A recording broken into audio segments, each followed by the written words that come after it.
Goes There by John W. Campbell, told to you by Edward E. French. Written originally under the name Don A. Stewart. Chapter 1.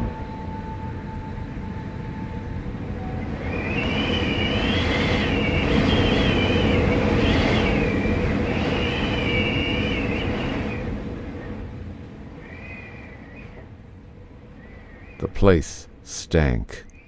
A queer, mingled stench that only the ice-buried cabins of an Antarctic camp know, compounded of reeking human sweat and the heavy fish-oil stench of melted seal blubber.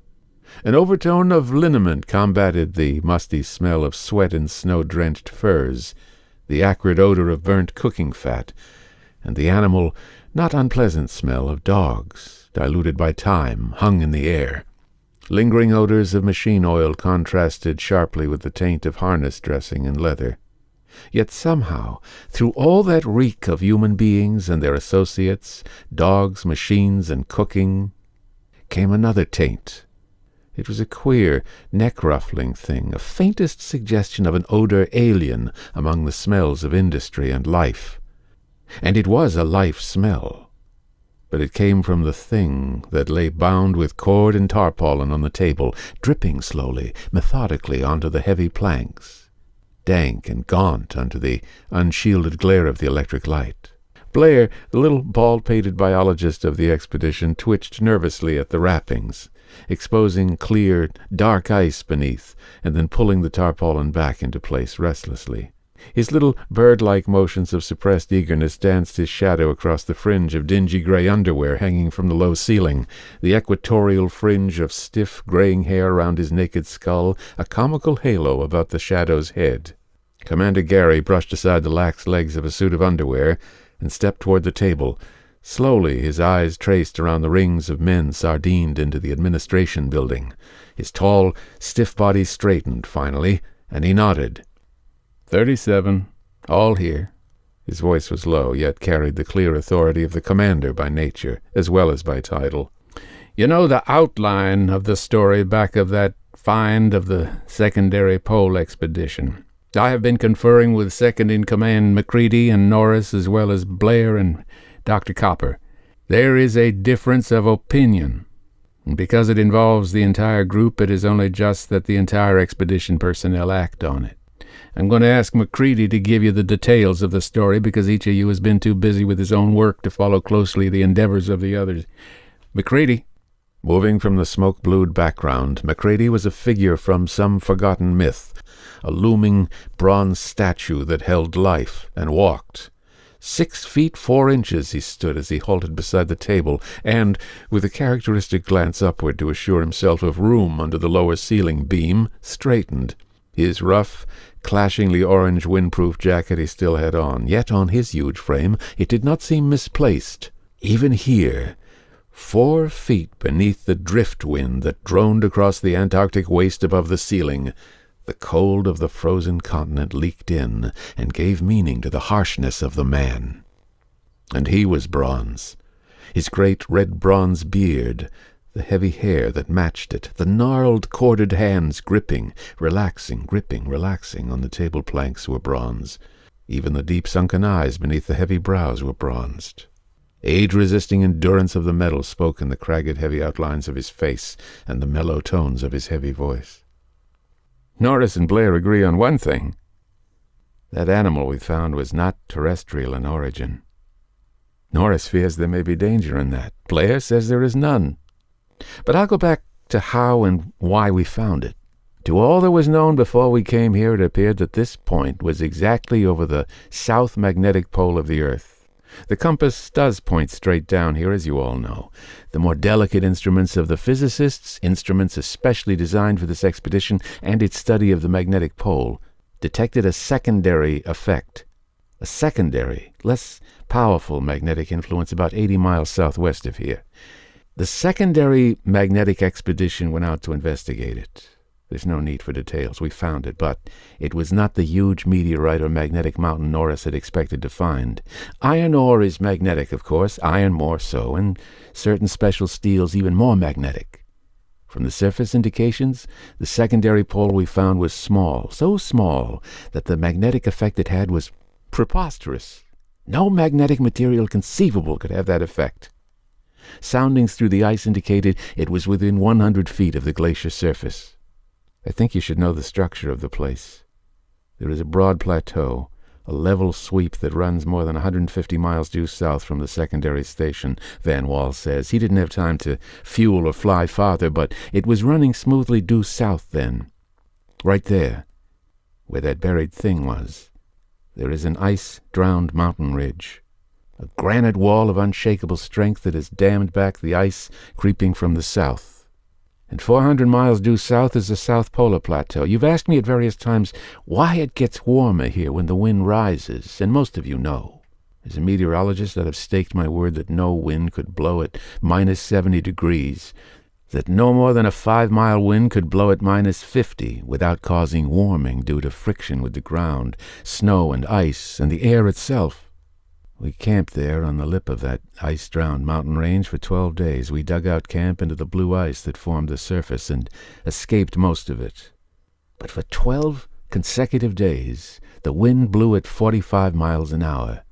It went as high as 48 and fell to 41 at times. The temperature was minus 63 degrees. It rose to minus 60 and fell to minus 68. It was meteorologically impossible, and it went on uninterruptedly for 12 days and 12 nights. Somewhere to the south, the frozen air of South Polar Plateau slides down from that 18,000-foot bowl down a mountain pass over a glacier and starts north. There must be a funneling mountain chain that directs it and sweeps it away for 400 miles to hit the bald plateau where we found the secondary pole. And 350 miles farther north reaches the Antarctic Ocean.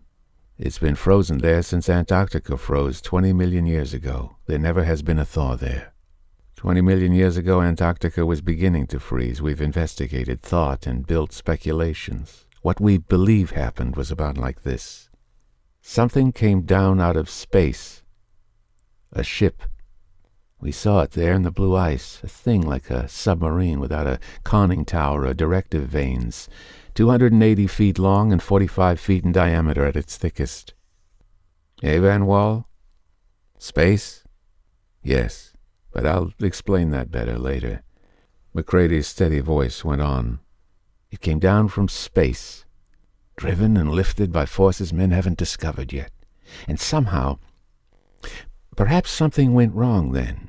It tangled with Earth's magnetic field. It came south here, out of control, probably circling the magnetic pole. That's a savage country there, but when Antarctica was still freezing, it must have been 1,000 times more savage. There must have been blizzard snow as well as drift, new snow falling as the continent glaciated.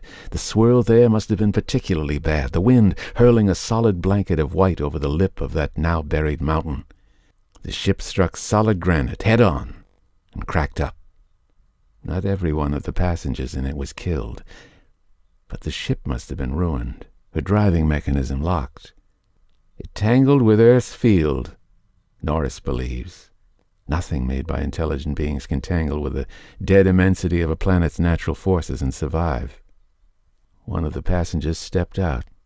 The wind we saw there never fell below 41, and the temperature never rose above minus 60. Then the wind must have been stronger, and there was drift falling in a solid sheet.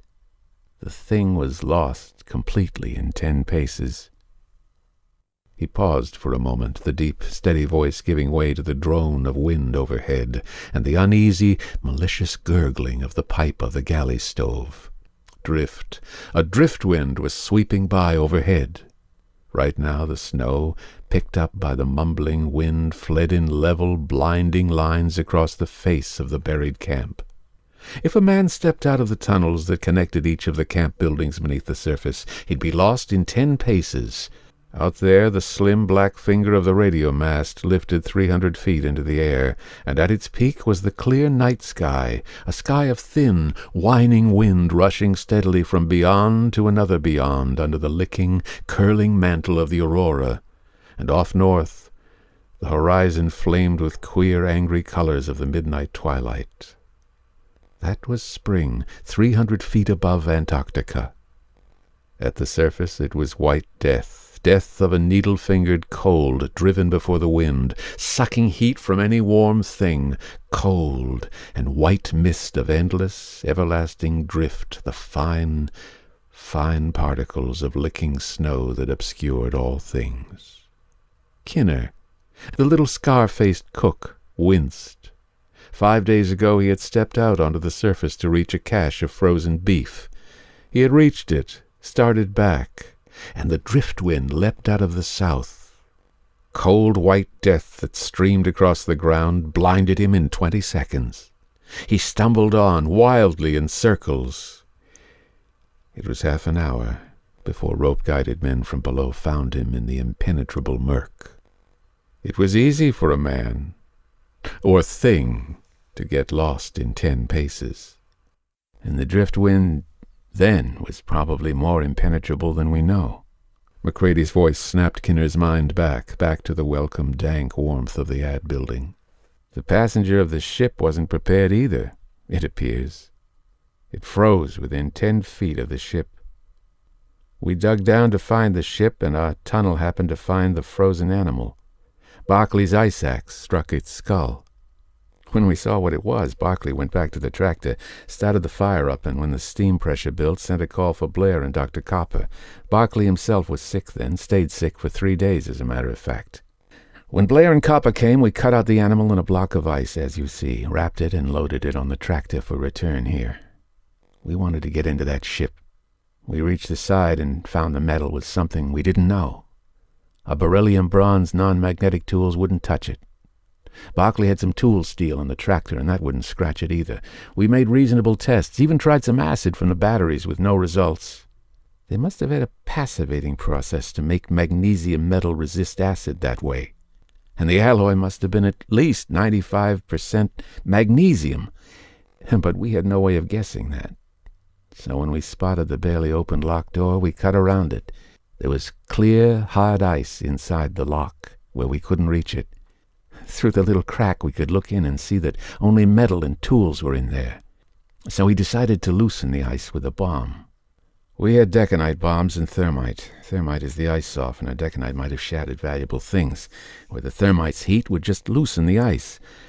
Dr. Copper, Norris, and I placed a 25-pound thermite bomb, wired it, and took the connector up the tunnel to the surface where Blair had the steam tractor waiting.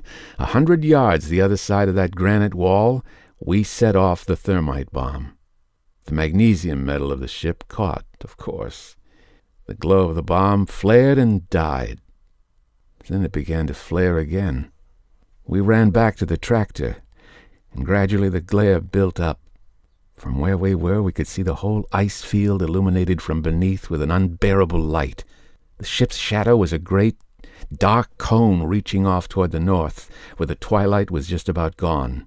For a moment it lasted, and we counted 3 other shadow things that might have been other passengers frozen there. Then the ice was crashing down and against the ship.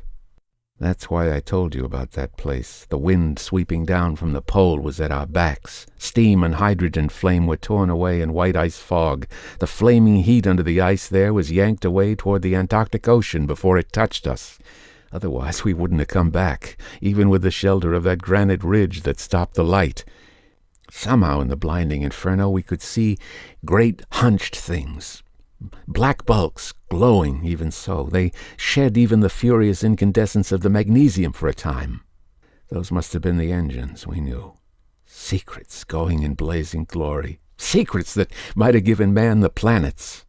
Mysterious things that could lift and hurl that ship, and it soaked in the force of Earth's magnetic field. I saw Norris's mouth move and ducked. I couldn't hear him. Insulation. Something gave way. All Earth's field they'd soaked up 20 million years before broke loose. The aurora in the sky above licked down, and the whole plateau there was bathed in cold fire that blanketed vision. The ice axe in my hand got red hot and hissed on the ice. Metal buttons on my clothes burned into me, and a flash of electric blue seared upward and beyond the granite wall. Then the walls of ice crashed down on it. For an instant it squealed, The way dry ice does when it's pressed between metal. We were blind and groping in the dark for hours while our eyes recovered. We found every coil within a mile was fused rubbish, the dynamo and every radio set, the earphones and speakers. If we hadn't had the steam tractor, we wouldn't have gotten over to the secondary camp. Van Wall flew in from Big Magnet at sunup, as you know. We came home as soon as possible. That is the history of that. McCrady's great bronze beard gestured toward the thing on the table.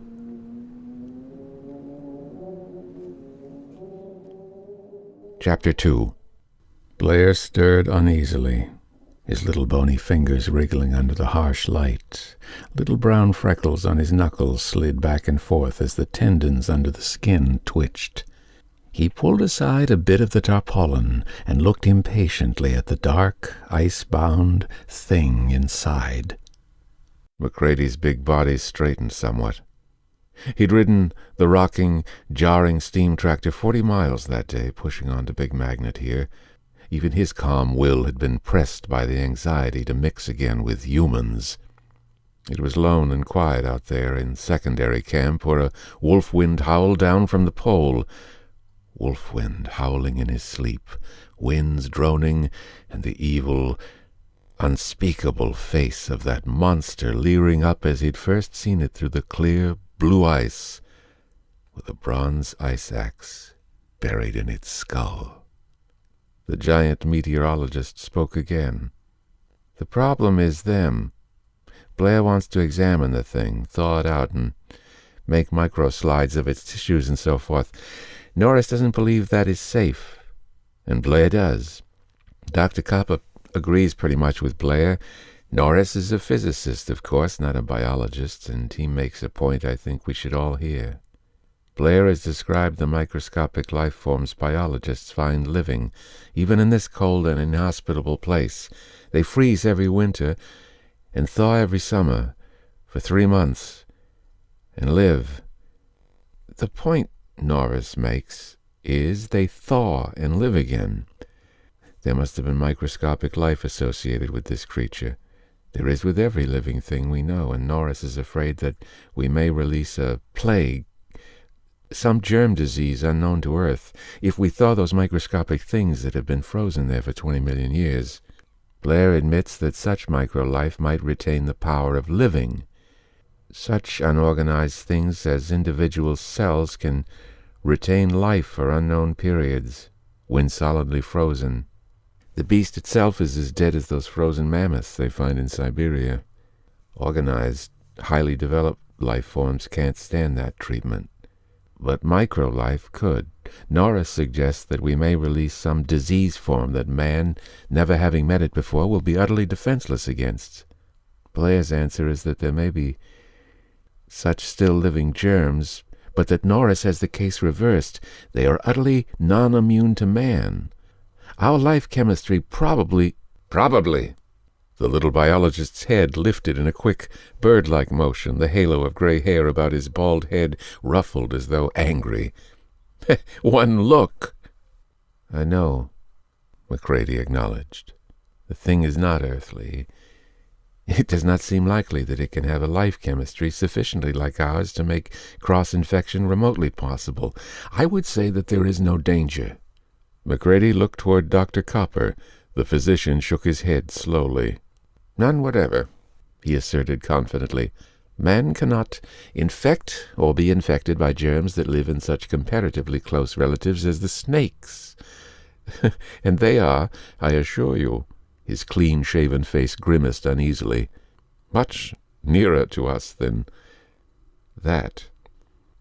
Vance Norris moved angrily. He was comparatively short in this gathering of big men, some 5'8", and his stocky, powerful build tended to make him seem shorter. His black hair was crisp and hard, like short steel wires, and his eyes were the gray of fractured steel. If McCrady was a man of bronze, Norris was all steel. His movements, his thoughts, his whole bearing had the quick, hard impulse of steel spring. His nerves were steel, hard, quick-acting, swift, corroding. He was decided on his point now, and he lashed out in defense with a characteristic quick, clipped flow of words. Different chemistry be damned. That thing may be dead, or by God it may not, but I don't like it. Damn it, Blair. Let them see the foul thing and decide for themselves whether they want that thing thawed out in this camp. Thawed out. By the way, that's got to be thawed out in one of the shacks tonight. If it is thawed out. Somebody. Who's watchman tonight? Magnetic. Oh, Conant. Cosmic rays tonight. Well, you get to sit up with that 20-million-year-old mummy of his. Unwrap it, Blair. How the hell can they tell what they're buying if they can't see it? It may have a different chemistry. I don't know what else it has, but I know it has something I don't want. If you can judge by the look on its face. It isn't human, so maybe you can't. It was annoyed when it froze. Annoyed, in fact, is just about as close an approximation of the way it felt as crazy, mad, insane hatred. Neither one touches the subject. How the hell can these birds tell what they are voting on? They haven't seen those 3 red eyes and the blue hair, like crawling worms. Crawling. Damn, it's crawling there in the ice right now. Nothing Earth ever spawned had the unutterable sublimation of devastating wrath that thing let loose in its face when it looked around this frozen desolation 20 million years ago. Mad? It was mad clear through. Searing, blistering mad. Hell, I've had bad dreams ever since I looked at those 3 red eyes. Nightmares. Dreaming the thing crawled out and came to life. That it wasn't dead, or even wholly unconscious all those 20 million years, but it just slowed, waiting. Waiting. You'll dream too, while that damned thing the Earth wouldn't own is dripping. Dripping in the Cosmos house tonight. And Conant, Norris whipped toward the cosmic ray specialist. Won't you have fun sitting up all night in the quiet, wind whining above, and that thing dripping, dripping. He stopped for a moment and looked around. I know, that's not science.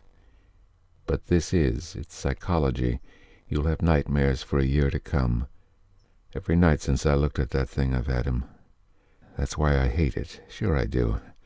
And don't want it around. Put it back where it came from and let it freeze for another 20 million years. I had some swell nightmares. That it wasn't made like we are, which is obvious, but of a different kind of flesh that it can really control. That it can change its shape and look like a man, and wait to kill and eat. That's not a logical argument. I know it isn't. The thing isn't Earth logic anyway. Maybe it has an alien body chemistry, and maybe its bugs do have a different body chemistry. A germ might not stand that, but Blair and Copper, how about a virus? That's just an enzyme molecule, you said. That wouldn't need anything but a protein molecule of any body to work on. And how are you so sure that of the million varieties of microscopic life it may have, none of them are dangerous? How about diseases like hydrophobia, rabies, that attacks any warm-blooded creature, whatever its body chemistry may be?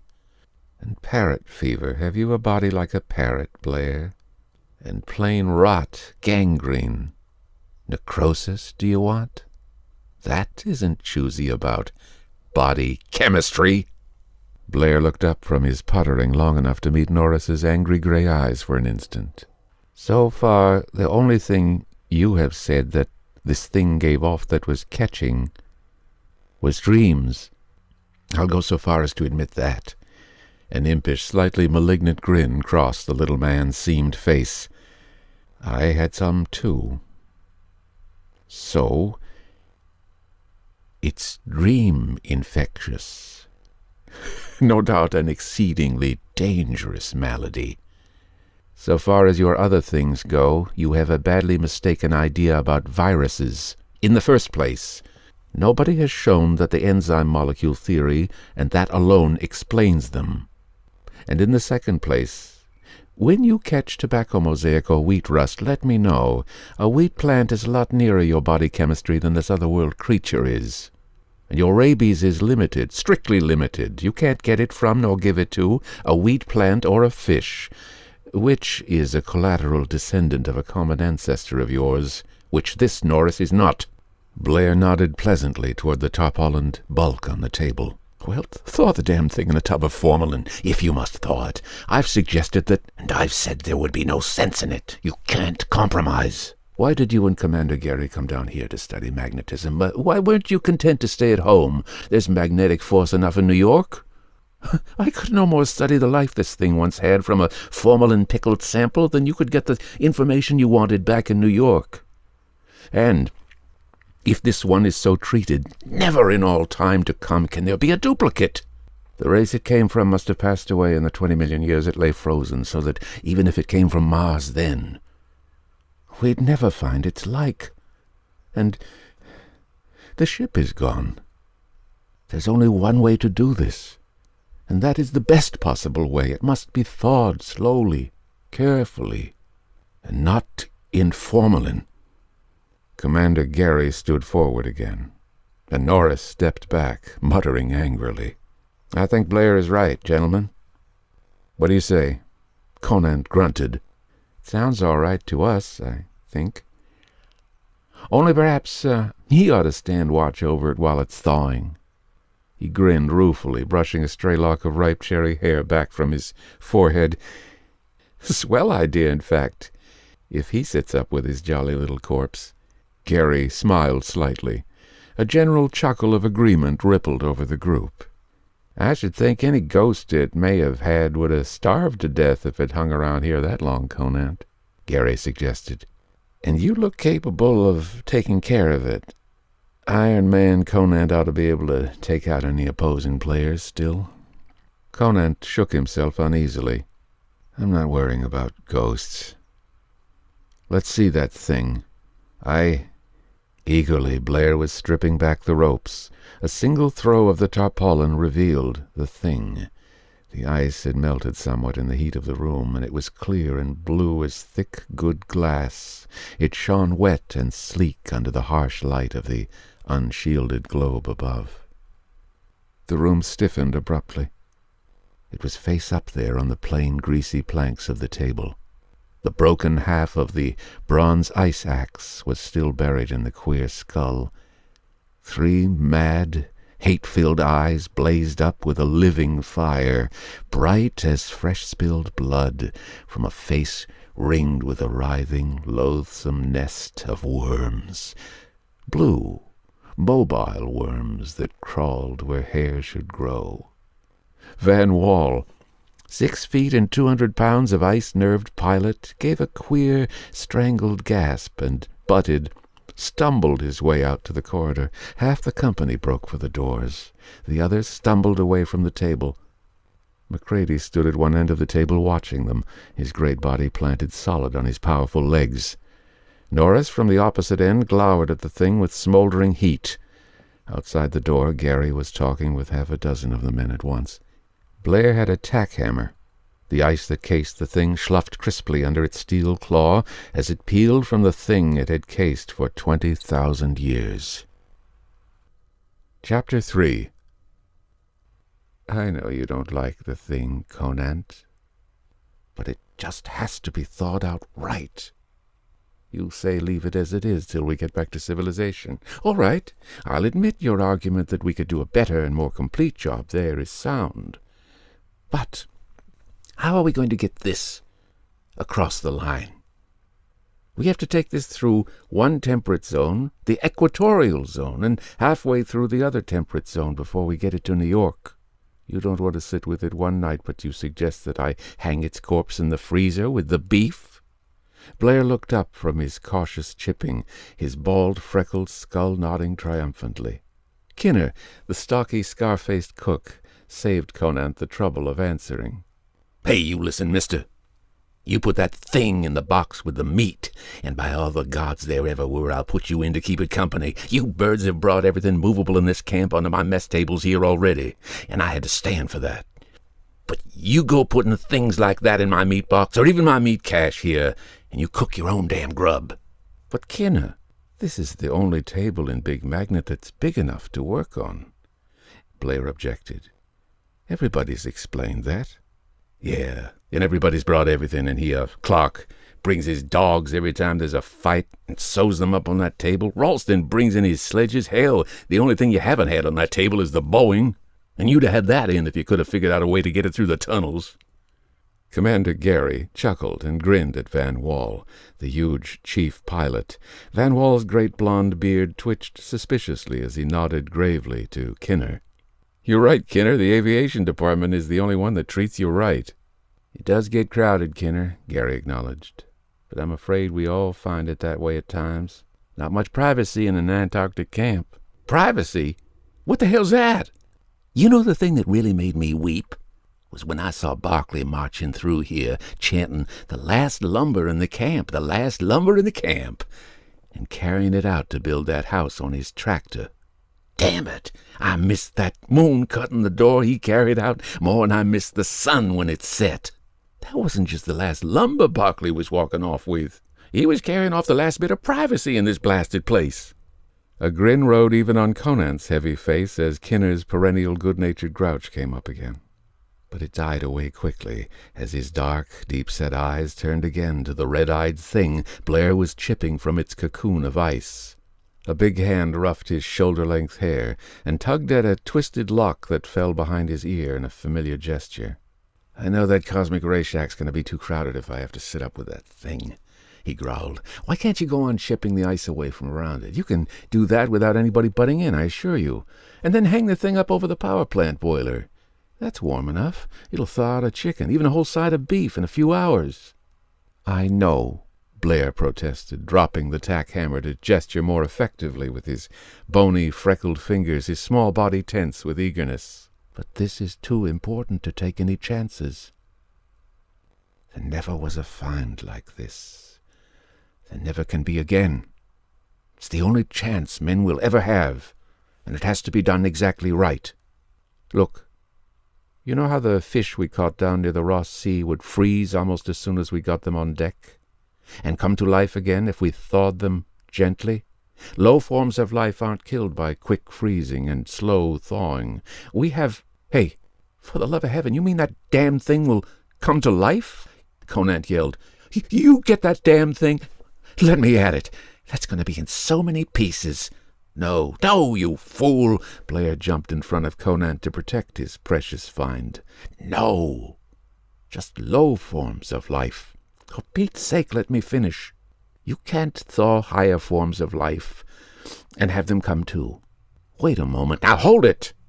A fish can come to after freezing because it's so low a form of life the individual cells of its body can revive, and that alone is enough to re-establish life.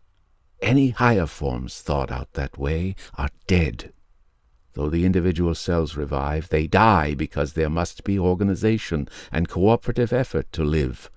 That cooperation cannot be re-established. There is a sort of potential life in any uninjured, quick-frozen animal, but it can't under any circumstances become active life in higher animals.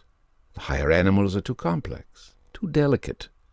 This is an intelligent creature, as high in its evolution as we are in ours. Perhaps higher. It is as dead as a frozen man would be." "How do you know?" demanded Conant, hefting the ice axe he had seized a moment before. Commander Gary laid a restraining hand on his heavy shoulder. "Wait a minute, Conant. I want to get this straight. I agree there is going to be no thawing of this thing if there is the remotest chance of its revival. I quite agree it is much too unpleasant to have alive, but I had no idea there was the remotest possibility." Dr. Copper pulled his pipe from between his teeth and heaved his stocky, dark body from the bunk he had been sitting in. "Blair's being technical. That's dead. As dead as the mammoths they find frozen in Siberia. Potential life is like atomic energy, there, but nobody can get it out. And it certainly won't release itself, except in rare cases, as rare as radium in the chemical analogy. We have all sorts of proof that things don't live after being frozen, not even fish, generally speaking, and no proof that higher animal life can under any circumstances. What's the point, Blair? The little biologist shook himself. The little ruff of hair standing out around his bald pate waved in righteous anger. The point is, he said in an injured tone, that the individual cells might show the characteristics they had in life, if it is properly thawed. A man's muscle cells live many hours after he has died. Just because they live, and a few things like hair and fingernail cells still live, you wouldn't accuse a corpse of being a zombie or something. Now, if I thaw this right, I may have a chance to determine what sort of world it's native to. We don't and can't know by any other means whether it came from Earth or Mars or Venus or from beyond the stars. And just because it looks unlike men, you don't have to accuse it of being evil or vicious or something. Maybe that expression on its face is its equivalent to a resignation to fate. White is the color of mourning to the Chinese. If men can have different customs, why can't a so different race have different understandings of facial expressions? Conant laughed softly, mirthlessly. Peaceful resignation, if that is the best it could do in the way of resignation. I should exceedingly dislike seeing it when it was looking mad. That face was never designed to express peace. It just didn't have any philosophical thoughts like peace in its makeup. I know, it's your pet. But be sane about it.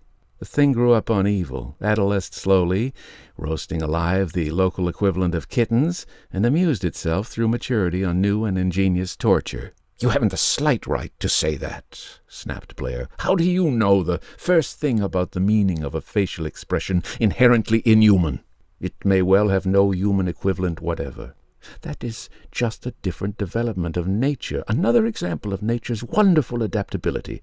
Growing on another, perhaps harsher world, it has different form and features, but it is just as much a legitimate child of nature as you are. You are displaying the childish human weakness of hating the different.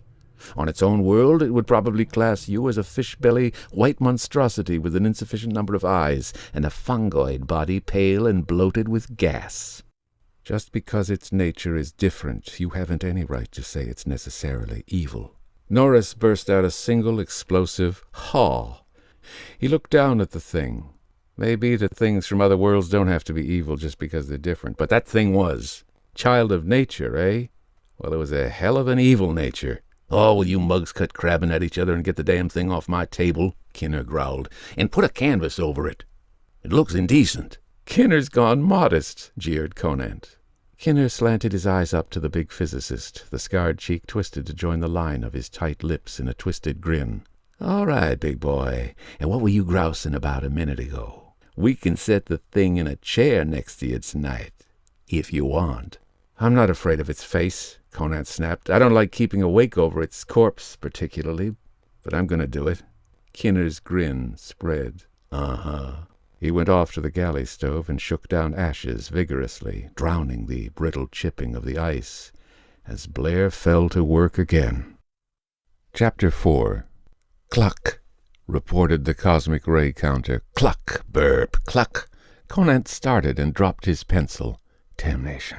The physicist looked toward the far corner back at the Geiger counter on the table near that corner, and crawled under the desk at which he had been working to retrieve his pencil. He sat down at his work again, trying to make his writing more even. It tended to have jerks and quavers in it, in time with the abrupt, proud hen noises of the Geiger counter, the muted whoosh of the pressure lamp he was using for illumination, the mingled gargles and bugle calls of a dozen men sleeping down the corridor in Paradise House formed the background sounds for the irregular clucking noises of the counter, the occasional rustle of falling coal in the copper-bellied stove, and a soft, steady drip, drip, drip from the thing in the corner. Conant jerked a pack of cigarettes from his pocket, snapped it so that a cigarette protruded, and jabbed the cylinder into his mouth. The lighter failed to function, and he pawed angrily through the pile of papers in search of a match. He scratched the wheel of the lighter several times, dropped it with a curse, and got up to pluck a hot coal from the stove with the coal tongs. The lighter functioned instantly when he tried it on returning to the desk. The counter ripped out a series of chuckling guffaws as a burst of cosmic rays struck through to it. Conant returned to glower at it, and tried to concentrate on the interpretation of data collected during the past week. The weekly summary. He gave up and yielded to curiosity, or nervousness. He lifted the pressure lamp from the desk and carried it over to the table in the corner. Then he returned to the stove and picked up the coal tongs. The beast had been thawing for nearly 18 hours now. He poked at it with an unconscious caution. The flesh was no longer hard as armor plate, but had assumed a rubbery texture. It looked like wet, blue rubber glistening under droplets of water like little round jewels in the glare of the gasoline pressure lantern. Conant felt an unreasoning desire to pour the contents of the lamp's reservoir over the thing in its box and drop the cigarette into it. The 3 red eyes glared up at him sightlessly, the ruby eyeballs reflecting murky, smoky rays of light. He realized vaguely that he had been looking at them for a very long time, even vaguely understood that they were no longer sightless. But it did not seem of importance, of no more importance than the labored, slow motion of the tentacular things that sprouted from the base of the scrawny, slowly pulsing neck. Conant picked up the pressure lamp and returned to his chair. He sat down, staring at the pages of mathematics before him. The clucking of the counter was strangely less disturbing, the rustle of the coal in the stove no longer distracting. The creak of the floorboards behind him didn't interrupt his thoughts as he went about his weekly report in an automatic manner, filling in columns of data and making brief, summarizing notes. The creak of the floorboard sounded nearer. Chapter 5. Blair came up from the nightmare-haunted depths of sleep abruptly. Conant's face floated vaguely above him. For a moment it seemed a continuance of the wild horror of the dream, but Conant's face was angry and a little frightened. Blair, you damned log! Wake up!" The little biologist rubbed his eyes. His bony, freckled fingers crooked into a mutilated child fist. From surrounding bunks, other faces lifted to stare down at them. Conant straightened up. "Get up, and get a lift on. Your damned animals escaped." "Escaped? What?" Chief Pilot Van Wall's bull voice roared out with a volume that shook the walls. Down the communications tunnels other voices yelled suddenly. The dozen inhabitants of Paradise House tumbled in abruptly. Barclay, stocky and bulbous in long woolen underwear, carrying a fire extinguisher. "What the hell's the matter?" Barclay demanded. "Your damned beast got loose. I fell asleep about 20 minutes ago, and when I woke up the thing was gone. Hey, Doc, the hell you say those things can't come to life? Blair's blasted potential life developed a hell of a lot of potential and walked out on us." Copper stared blankly. It wasn't earthly." He sighed suddenly. I guess earthly laws don't apply." "Well, it applied for leave of absence and took it. We've got to find it and capture it somehow." Conant swore bitterly, his deep-set black eyes sullen and angry. "It's a wonder the hellish creature didn't eat me in my sleep." Blair stared back, his pale eyes suddenly fear-struck. "Maybe it did. We'll have to find it." "You find it. It's your pet. I've had all I want to do with it, sitting there for 7 hours with the counter clucking every few seconds, and you birds in here singing night music. It's a wonder I got to sleep. I'm going through to the ad building." Commander Gary ducked through the doorway, pulling his belt tight. "You won't have to." Van's roar sounded like the Bowen taking off downwind. "So, it wasn't dead?" "I didn't carry it off in my arms, I assure you," Conant snapped. "The last I saw, that split skull was oozing green goo, like a squashed caterpillar. Doc just said our laws don't work. It's unearthly." "Well, it's an unearthly monster with an unearthly disposition, judging by the face, wandering around with a split skull and brains oozing out." Norris and McCready appeared in the doorway, a doorway filling with other shivering men. "Has anybody seen it coming over here?" Norris asked innocently. "About 4 feet tall, 3 red eyes, brains oozing. Hey, has anybody checked to make sure this isn't a cracked idea of humor?" If it is, I think we'll unite in tying Blair's pet around Conant's neck like the ancient mariner's albatross." "It's no humour," Conant shivered. "Lord, I wish it were. I'd rather wear—" He stopped. A wild, weird howl shrieked through the corridors. The men stiffened abruptly and half-turned. "I think it's been located," Conant finished. His dark eyes shifted with a queer unease. He darted back to his bunk in Paradise House, to return almost immediately with a heavy .45 revolver and an ice axe. He hefted both gently as he started for the corridor toward Dogtown. "It blundered down the wrong corridor and landed among the huskies. Listen! The dogs have broken their chains." The half-terrorized howl of the dog pack changed to a wild hunting melee. The voices of the dogs thundered in the narrow corridors, and through them came a low, rippling snarl of distilled hate, a shrill of pain, a dozen snarling yelps. Conant broke for the door. Close behind him, Macready, then Barclay, and Commander Gary came. Other men broke for the ad building, and weapons, the sledge house. Pomeroy, in charge of Big Magnet's 5 cows, started down the corridor in the opposite direction. He had a 6-foot-handled, long-tined pitchfork in mind. Barclay slid to a halt as Macready's giant bulk turned abruptly away from the tunnel leading to Dogtown and vanished off at an angle. Uncertainly, the mechanician wavered for a moment, the fire extinguisher in his hands, hesitating from one side to the other. Then he was racing after Conant's broad back. Whatever Macready had in mind, he could be trusted to make it work. Conant stopped at the bend in the corridor. His breath hissed suddenly through his throat. Great God! The revolver exploded thunderously. 3 numbing, palpable waves of sound crashed through the confined corridors. 2 more. The revolver dropped to the hard-packed snow of the trail, and Barclay saw the ice axe shift into defensive position. Conant's powerful body blocked his vision, but beyond he heard something mewing, and insanely chuckling. The dogs were quieter. There was a deadly seriousness in their low snarls. Taloned feet scratched at hard-packed snow. Broken chains were clinking and tangling. Conant shifted abruptly, and Barclay could see what lay beyond. For a second he stood frozen, then his breath went out in a gusty curse. The thing launched itself at Conant. The powerful arms of the man swung the ice axe flat-side first at what might have been a hand. It scrunched horribly, and the tattered flesh, ripped by a half-dozen savage huskies, leapt to its feet again. The red eyes blazed with an unearthly hatred, an unearthly, unkillable vitality. Barclay turned the fire extinguisher on it. The blinding, blistering stream of chemical spray confused it, baffled it, together with the savage attack of the huskies, not for long afraid of anything that did or could live, held it at bay. Macready wedged men out of his way and drove down the narrow corridor packed with men unable to reach the scene. There was a sure foreplanned drive to Macready's attack. One of the giant blowtorches used in warming the plane's engines was in his bronzed hands. It roared gustily as he turned the corner and opened the valve. The mad mewing hissed louder. The dogs scrambled back from the 3-foot lance of blue-hot flame. "Bah! Get a power cable. Run it in somehow. And a handle. We can electrocute this monster. If I don't incinerate it." Macready spoke with an authority of planned action. Barclay turned down the long corridor to the power plant, but already before him, Norris and Van Wall were racing down. Barclay found the cable in the electrical cache in the tunnel wall.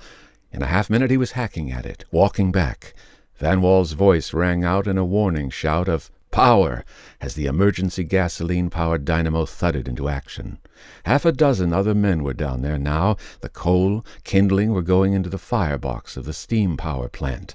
Norris, cursing in a low, deadly monotone, was working with quick, sure fingers on the other end of Barclay's cable, splicing in a contactor in one of the power leads.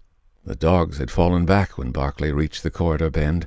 Fallen back before a furious monstrosity that glared from baleful red eyes, mewing in trapped hatred. The dogs were a semicircle of red-dipped muzzles, with a fringe of glistening white teeth, whining with a vicious eagerness that near matched the fury of the red eyes. Macready stood confidently alert at the corridor bend, the gustily muttering torch held loose and ready for action in his hands. He stepped aside without moving his eyes from the beast as Barclay came up. There was a slight, tight smile on his lean, bronzed face. Norris's voice called down the corridor, and Barclay stepped forward. The cable was taped to the long handle of a snow shovel. The two conductors split and held 18 inches apart by a scrap of lumber lashed at right angles across the far end of the handle. Bare copper conductors, charged with 220 volts, glinted in the light of pressure lamps. The thing mewed and halted and dodged. Macready advanced to Barclay's side.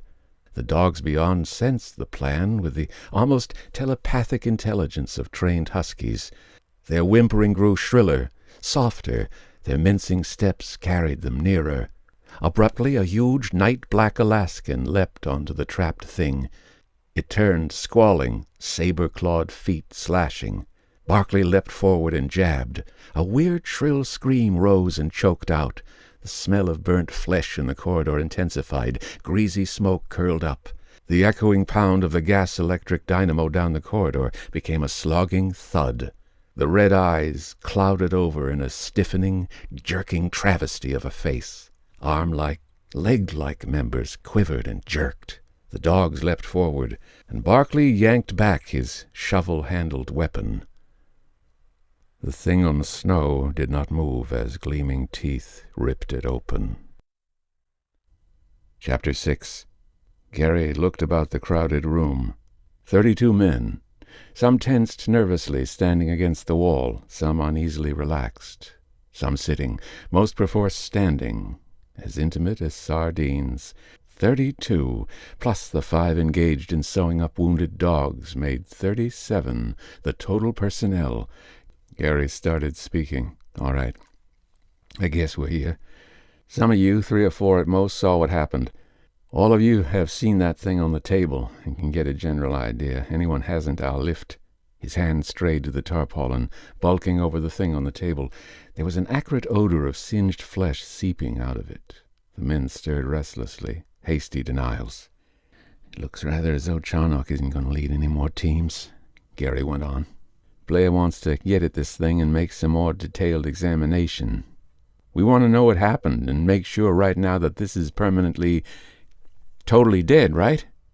Conant grinned. Anybody that doesn't agree can sit up with it tonight. All right, then. Blair, what can you say about it? What was it? Gary turned to the little biologist. I wonder if we ever saw its natural form. Blair looked at the covered mass. It may have been imitating the beings that built that ship, but I don't think it was. I think that was its true form. Those of us who were up near the bend saw the thing in action. The thing on the table is the result. When it got loose, apparently it started looking around. Antarctica, still frozen as it was ages ago when the creature first saw it, and froze. From my observations while it was thawing out, and the bits of tissue I cut and hardened then, I think it was native to a hotter planet than Earth. It couldn't, in its natural form, stand the temperature. There is no life form on Earth that can live in Antarctica during the winter, but the best compromise is the dog. It found the dogs, and somehow got near enough to Charnock to get him. The others smelled it, heard it, I don't know. Anyway, they went wild and broke chains and attacked it before it was finished. The thing we found was part Charnock, queerly only half dead, part Charnock, half digested by the jelly-like protoplasm of that creature, and part the remains of the thing we originally found, sort of melted down to the basic protoplasm. When the dogs attacked it, it turned into the best fighting thing it could think of. Some other-world beast, apparently. Turned, snapped Gary. How? Every living thing is made up of jelly, protoplasm, and minute submicroscopic things called nuclei, which controls the bulk, the protoplasm. This thing was just a modification of that same worldwide plan of nature. Cells made up of protoplasm controlled by infinitely tinier nuclei. You physicists might compare it, an individual cell of any living thing, with an atom. The bulk of the atom, the space-filling part, is made up of electron orbits, but the character of the thing is determined by the atomic nucleus. This isn't wildly beyond what we already know. It's just a modification we haven't seen before. It's as natural, as logical as any other manifestation of life. It obeys exactly the same laws. The cells are made of protoplasm, their character determined by the nucleus. Only in this creature, the cell nuclei can control those cells at will. It digested Charnock, and as it digested, studied every cell of its tissue, and shaped its own cells to imitate them exactly. Parts of it, parts that had time to finish changing, are dog cells, but they don't have dog cell nuclei. Blair lifted a fraction of the tarpaulin. A torn dog's leg with stiff gray fur protruded. That, for instance, isn't dog at all. It's imitation. Some parts I'm certain about. The nucleus was hiding itself, covering up with dog cell imitation nucleus. In time, not even a microscope would have shown the difference. Suppose, asked Norris bitterly, it had lots of time. Then it would have been a dog. The other dogs would have accepted it. We would have accepted it. I don't think anything would have distinguished it, not microscope, nor X-ray, nor any other means. This is a member of a supremely intelligent race. A race that has learned the deepest secrets of biology and turned them to its use. What was it planning to do? Barclay looked at the humped tarpaulin. Blair grinned unpleasantly. The wavering halo of thin hair round his bald pate wavered in the stir of air. Take over the world, I imagine. Take over the world? Just it, all by itself? Conant gasped. Set itself up as a lone dictator? No. Blair shook his head. The scalpel he had been fumbling in his bony fingers dropped. He bent to pick it up so that his face was hidden as he spoke. It would become the population of the world. Become? Populate the world? Does it reproduce asexually? Blair shook his head and gulped. It doesn't have to. It weighed 85 pounds. Charnock weighed about 90. It would have become Charnock, and had 85 pounds left to become, Jack, for instance, or Chinook. It can imitate anything. That is, become anything. If it had reached the Antarctic Sea, it would have become a seal, maybe 2 seals. They might have attacked a killer whale and become either killers or a herd of seals. Or maybe it would have caught an albatross or a skua gull and flown to South America.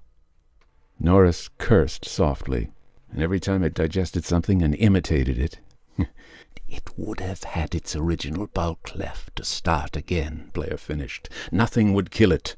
It has no natural enemies because it becomes whatever it wants to. If a killer whale attacked it, it would become a killer whale. If it was an albatross and an eagle attacked it, it would become an eagle. Lord, it might become a female eagle. Go back, build a nest and lay eggs. Are you sure that thing from hell is dead? Dr. Copper asked softly. Yes, thank heaven, the little biologist gasped.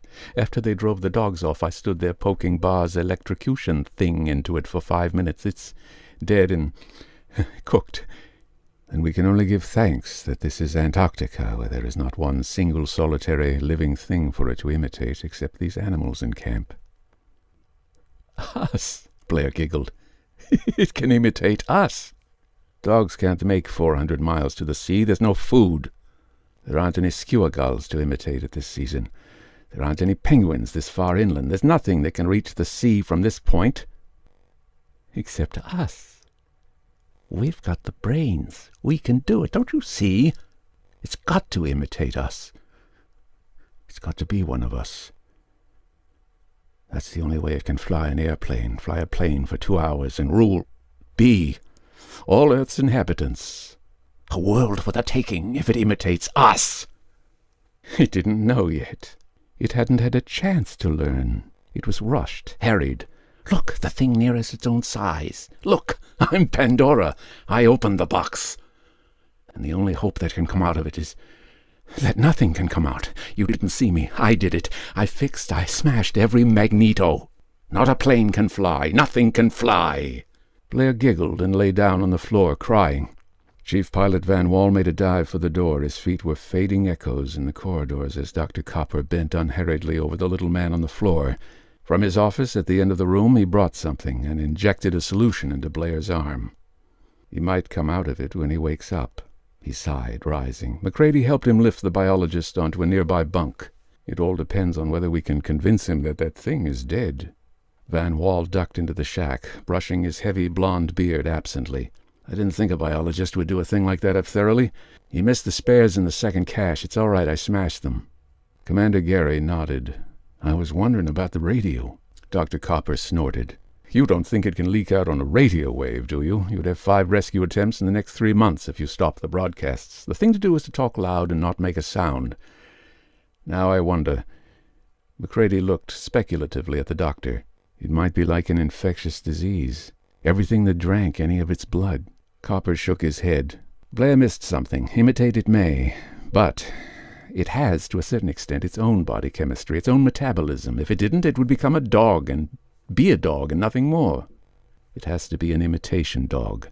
Therefore, you can detect it by serum tests, and its chemistry, since it comes from another world, must be so wholly radically different that a few cells, such as gained by drops of blood, will be treated as disease germs by the dog or human body. Blood. Would one of those imitations bleed? Norris demanded. Surely, nothing mystic about blood. Muscle is about 90% water. Blood differs only in having a couple % more water and less connective tissue. They'd bleed all right, Copper assured him. Blair sat up in his bunk suddenly. Conant. Where's Conant? The physicist moved over toward the little biologist. Here I am. What do you want? Are you? Giggled Blair. He lapsed back into the bunk, contorted with silent laughter. Conant looked at him blankly. Huh? Am I what? Are you there? Blair burst into gales of laughter. Are you Conant? The beast wanted to be a man, not a dog. Chapter 7. Dr. Copper rose wearily from the bunk and washed the hypodermic carefully. The little tinkle it made seemed loud in the packed room, now that Blair's gurgling laughter had finally quieted. Dr. Copper looked toward Gary and shook his head slowly. Hopeless, I'm afraid. I don't think we can ever convince him the thing is dead now. Norris laughed uncertainly. I'm not sure you can convince me. No, damn you, McCready. McCready? Commander Gary turned to look from Norris to McCready curiously. The nightmares. Norris explained he had a theory about the nightmares we had at the secondary station after finding that thing. And that was? Gary looked at McCready levelly. Norris answered for him, jerkily, uneasily, that the creature wasn't dead, had a sort of enormously slowed existence, an existence that permitted it nonetheless to be vaguely aware of the passing of time, of our coming, after endless years. I had a dream it could imitate things. Well, Copper grunted. It can. Don't be an ass, Norris snapped. That's not what's bothering me. In the dream, it could read minds, read thoughts and ideas and mannerisms. What's so bad about that? It seems to be worrying you more than the thought of the joy we're going to have with a madman in an Antarctic camp. Copper nodded toward Blair's sleeping form. McCready shook his great head slowly. You know that Conant is Conant, because he not merely looks like Conant, which we're beginning to believe that beast might be able to do, but he thinks like Conant, talks like Conant, moves himself around as Conant does. That takes more than merely a body that looks like him. That takes Conant's own mind and thoughts and mannerisms. Therefore, though you know that thing might make itself look like Conant, you aren't much bothered because you know it has a mind from another world, a totally unhuman mind that couldn't possibly react and think and talk like a man we know, and do it so well as to fool us for a moment. The idea of the creature imitating one of us is fascinating but unreal because it is too completely unhuman to deceive us. It doesn't have a human mind. As I said before, Norris repeated, looking steadily at McCready, you can say the damnedest things at the damnedest times. Will you be so good as to finish that thought, one way or the other? Kinner, the scar-faced expedition cook, had been standing near Conant. Suddenly he moved down the length of the crowded room toward his familiar galley. He shook the ashes from the galley stove noisily. It would do no good, said Dr. Copper softly, as though thinking out loud, to merely look like something it was trying to imitate. It would have to understand its feelings, its reaction. It is unhuman. It has powers of imitation beyond any conception of man. A good actor, by training himself, can imitate another man's mannerisms, well enough to fool most people. Of course, no actor could imitate so perfectly as to deceive men who had been living with the imitated one in the complete lack of privacy of an Antarctic camp. That would take a superhuman skill. "Oh, you've got the bug, too," Norris cursed softly. Conan, standing alone at one end of the room, looked about him wildly, his face white. A gentle eddying of the men had crowded them slowly down toward the other end of the room, so that he stood quite alone. "My God, will you two Jeremiahs shut up?" Conan's voice shook. "What am I? Some kind of a microscopic specimen you're dissecting? Some unpleasant worm you're discussing in the third person?" McCready looked up at him, his slowly twisting hand stopped for a moment. "Having a lovely time. Wish you were here. Signed, everybody." "Conan, if you think you're having a hell of a time, just move over on the other side for a while. You've got one thing we haven't. You know what the answer is. I'll tell you this right now, you're the most feared and respected man in Big Magnet." "Lord, I wish you could see your eyes," Conan gasped. "Stop staring, will you?" "What the hell are you going to do?" "Have you any suggestions, Dr. Copper?" Commander Gary asked steadily. "The present situation is impossible." "Oh, is it?" Conan snapped. "Come over here and look at that crowd. By heaven, they look exactly like that gang of huskies around the corridor bend. Benning, will you stop hefting that damned ice axe?" The coppery blade rang on the floor as the aviation mechanic nervously dropped it.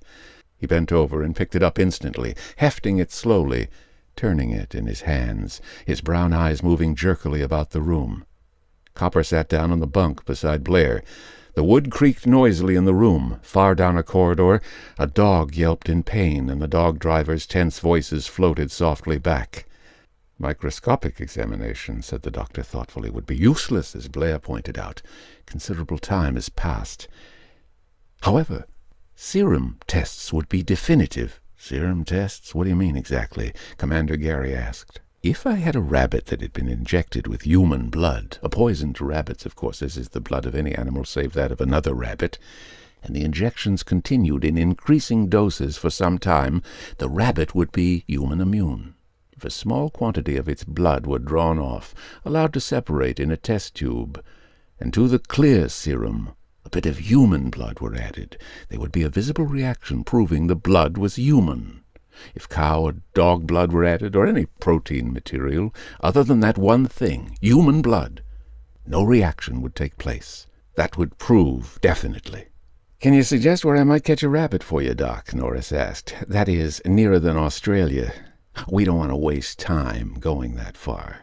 "I know there aren't any rabbits in Antarctica," Copper nodded, "but that is simply the usual animal. Any animal except man will do. A dog, for instance, but it will take several days, and due to the greater size of the animal, considerable blood.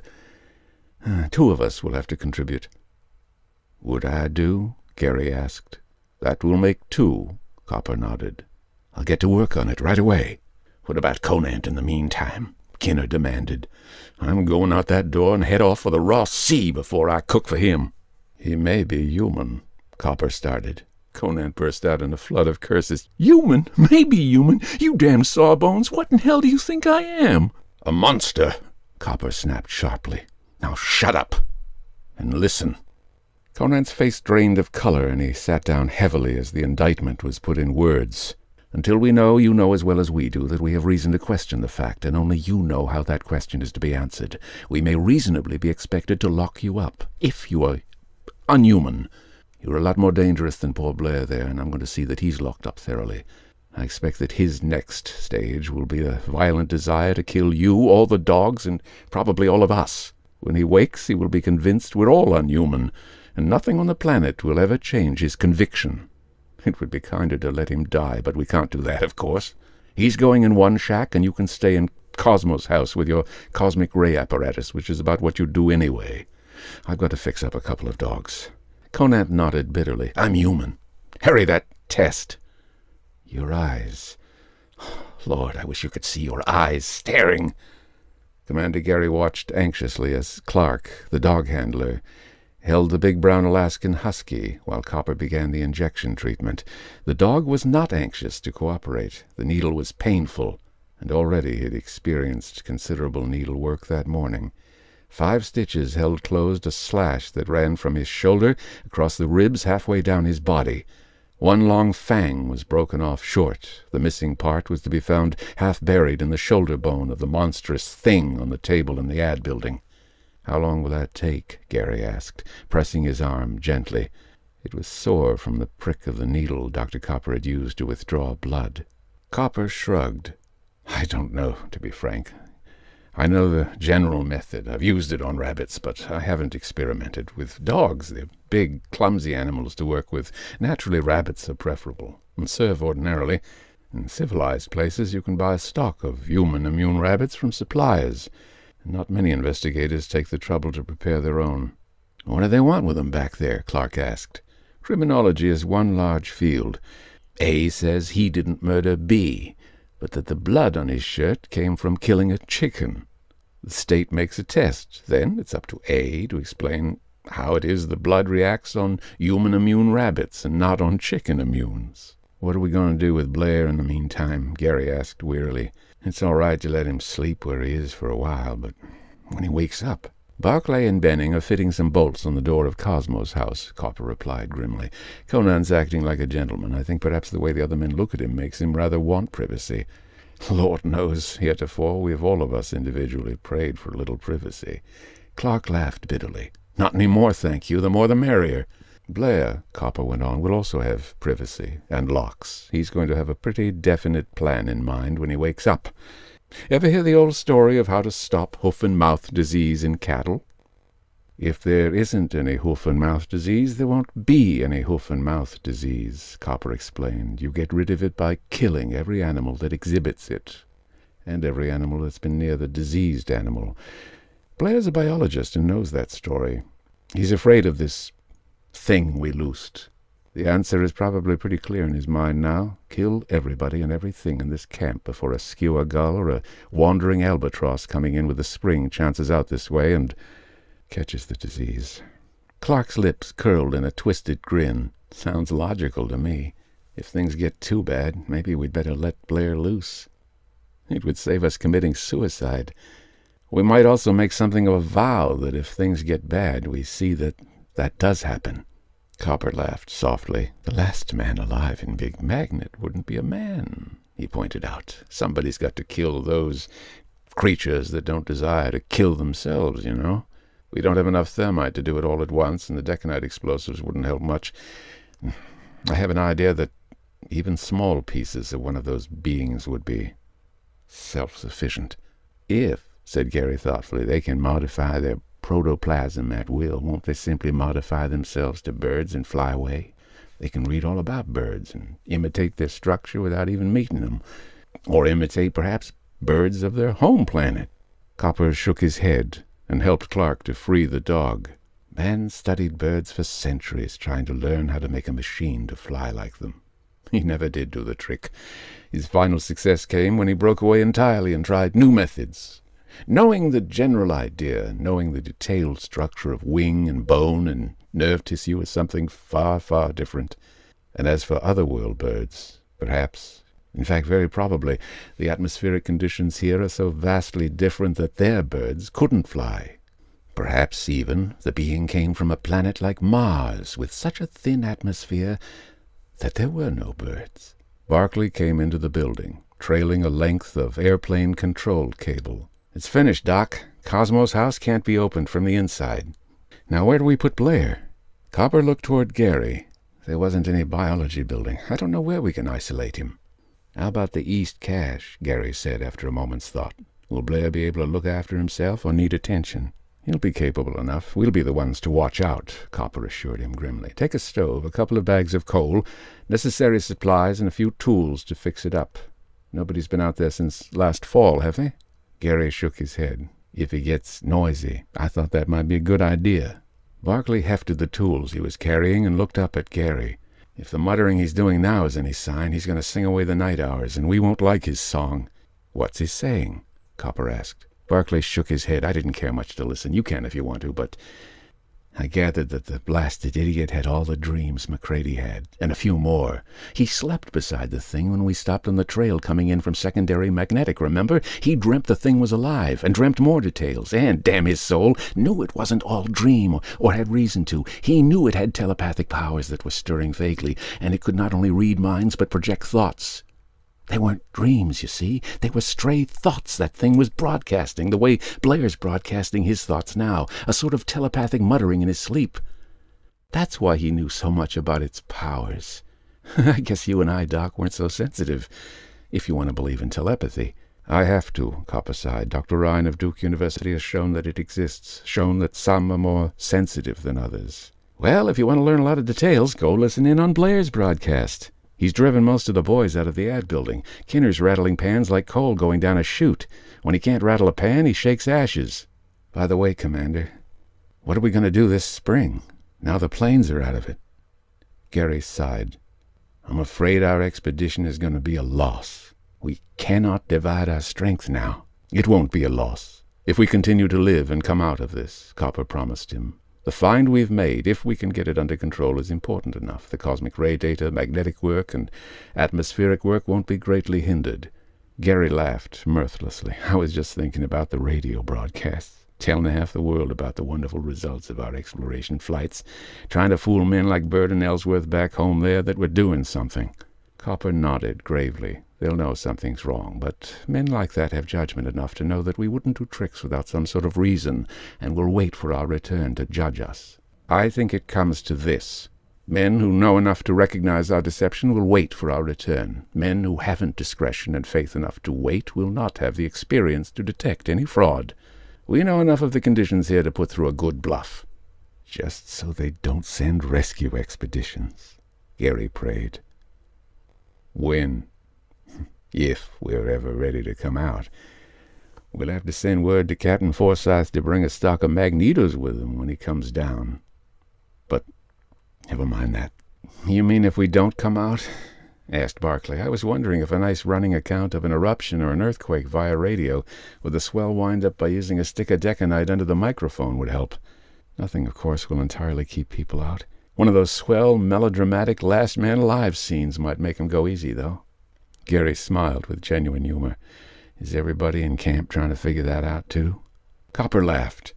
What do you think, Gary? We're confident we can win out, but not too easy about it, I guess. Clark looked up from the dog he was petting into calmness. Confident, did you say, Doc? Chapter 8. Blair moved restlessly around the small shack. His eyes jerked and quivered in vague, fleeting glances at the 4 men with him. Barclay, 6 feet tall and weighing over 190 pounds. Macready, a bronze giant of a man. Dr. Copper, short, squatly powerful. And Benning, 5 feet 10 of wiry strength. Blair was huddled up against the far wall of the East Cache cabin, his gear piled in the middle of the floor beside the heating stove, forming an island between him and the 4 men, his bony hands clenched and fluttered, terrified. His pale eyes wavered uneasily as his bald, freckled head darted about in bird-like motion. I don't want anybody coming here. I'll cook my own food, he snapped nervously. Kinner may be human now, but I don't believe it. I'm going to get out of here, but I'm not going to eat any food you send me. I want cans. Sealed cans. Okay, Blair, we'll bring 'em tonight, Barclay promised. You've got coal and the fire's started? I'll make a list. Barclay started forward. Blair instantly scurried to the farthest corner. Get out! Keep away from me, you monster! The little biologist shrieked, and tried to claw his way through the wall of the shack. Keep away from me! Keep away! I won't be absorbed. I won't be... Barclay relaxed and moved back. Dr. Copper shook his head. Leave him alone, Bar. It's easier for him to fix the thing himself. We'll have to fix the door, I think. The 4 men let themselves out. Efficiently, Benning and Barclay fell to work. There were no locks in Antarctica.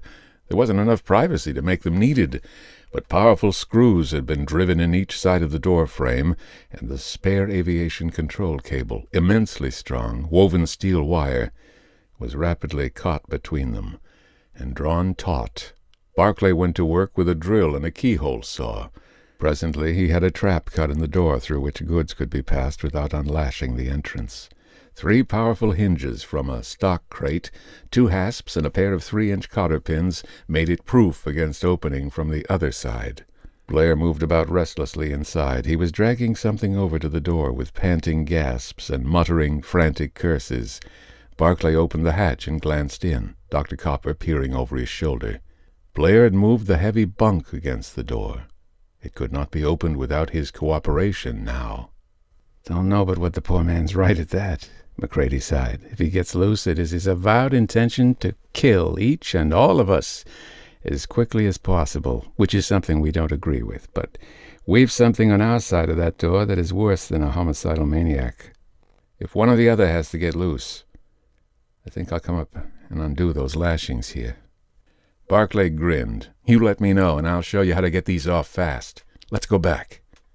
The sun was painting the northern horizon in multicolored rainbows still, though it was 2 hours below the horizon.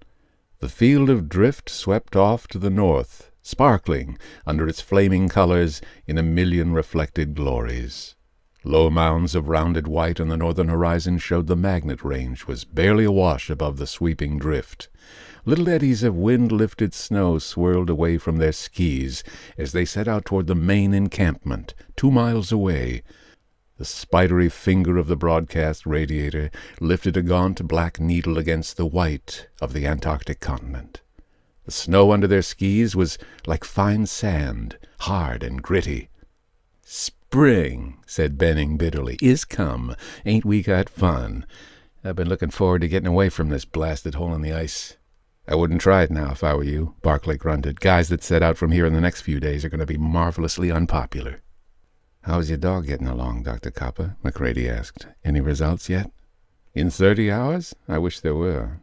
I gave him an injection of my blood today, but I imagine another 5 days will be needed. I don't know certainly enough to stop sooner." "I've been wondering, if Conant were changed, would he have warned us so soon after the animal escaped? Wouldn't he have waited long enough for it to have a real chance to fix itself, unless we woke up naturally?" McCready asked slowly. "The thing is selfish. You didn't think it looked as though it were possessed of a store of higher justices, did you?" Dr. Copper pointed out. "Every part of it is all of it." "Every part of it is all for itself, I imagine. If Conant were changed to save his own skin, he'd have to, but Conant's feelings aren't changed. They're imitated perfectly, or they're his own. Naturally, the imitating perfectly Conant's feelings, would do exactly what Conant would do." "Say, couldn't Norris or Van give Conant some kind of a test? If the thing is brighter than men, it might know more physics than Conant should, and they'd catch it out," Barclay suggested. Copper shook his head wearily. "Not if it reads minds. You can't plan a trap for it." "Van suggested that last night. He hoped it would answer some questions of physics he'd like to know answers to." "This expedition of 4 ideas is going to make life happy." Benning looked at his companions, each of us with an eye on the others to make sure he doesn't do something peculiar. "Man, aren't we going to be a trusting bunch, each man eyeing his neighbors with the grandest exhibition of faith and trust. I'm beginning to know what Conant meant by, 'I wish you could see your eyes.' Every now and then we all have it, I guess. One of you looks around with a sort of, 'I wonder if the other 3 are' look. Incidentally, I'm not accepting myself. So far as we know, the animal is dead, with a slight question as to Conant. No other is suspected," McCready stated slowly. "The always 4 order is merely a precautionary measure." "I'm waiting for Gary to make it 4 in a bunk," Barclay sighed. "I thought I didn't have any privacy before, but since that order—" None watched more tensely than Conant, a little sterile glass test tube half filled with straw-colored fluid. 1, 2, 3, 4, 5 drops of the clear solution Dr. Copper had prepared from the drops of blood from Conant's arm. The tube was shaken carefully, then set in a beaker of clear, warm water. The thermometer read blood heat. A little thermometer clicked noisily, and the electric hot plate began to glow as the lights flickered slightly. Then little white flecks of precipitation were forming, snowing down in the clear, straw-colored fluid. "Lord," said Conant. He dropped heavily into a bunk. crying like a baby. 6 days, Conant sobbed. 6 days in there, wondering if that damn test would lie. Gary moved over silently and slipped his arm across the physicist's back. It couldn't lie, Dr. Copper said. The dog was human immune, and the serum reacted. He's all right? Norris gasped. Then the animal is dead. Dead forever? He is human, Dr. Copper spoke definitely. And the animal is dead. Kinner burst out laughing hysterically. McCready turned toward him and slapped his face with a methodical 1-2-1-2 action. The cook laughed, gulped, cried a moment, and sat up, rubbing his cheeks, mumbling his thanks vaguely. I was scared, Lord, I was scared. Norris laughed bitterly. You think we weren't, you ape? You think maybe Conant wasn't? The ad building stirred with a sudden rejuvenation. Voices laughed. The men clustering around Conant spoke with unnecessarily loud voices, jittery, nervous voices, relievedly friendly again. Somebody called out a suggestion, and a dozen started for their skis. Blair might recover. Dr. Copper fussed with his test tubes in nervous relief, trying solutions. The party of relief for Blair's shack started out the door, skis clapping noisily. Down the corridor the dogs set up a quick yelping yowl as the air of excited relief reached them. Dr. Copper fussed with his tubes. McCready noticed him first. Sitting on the edge of the bunk with 2 precipitin-whitened test tubes of straw-colored fluid, his face whiter than the stuff in the tubes, silent tears slipping down from horror-widened eyes. McCready felt a cold knife of fear pierce through his heart and freeze in his breast. Dr. Copper looked up. Gary, he called hoarsely. Gary, for God's sake, come here. Commander Gary walked toward him sharply. Silence clapped down on the ad building. Conant looked up, rose stiffly from his seat.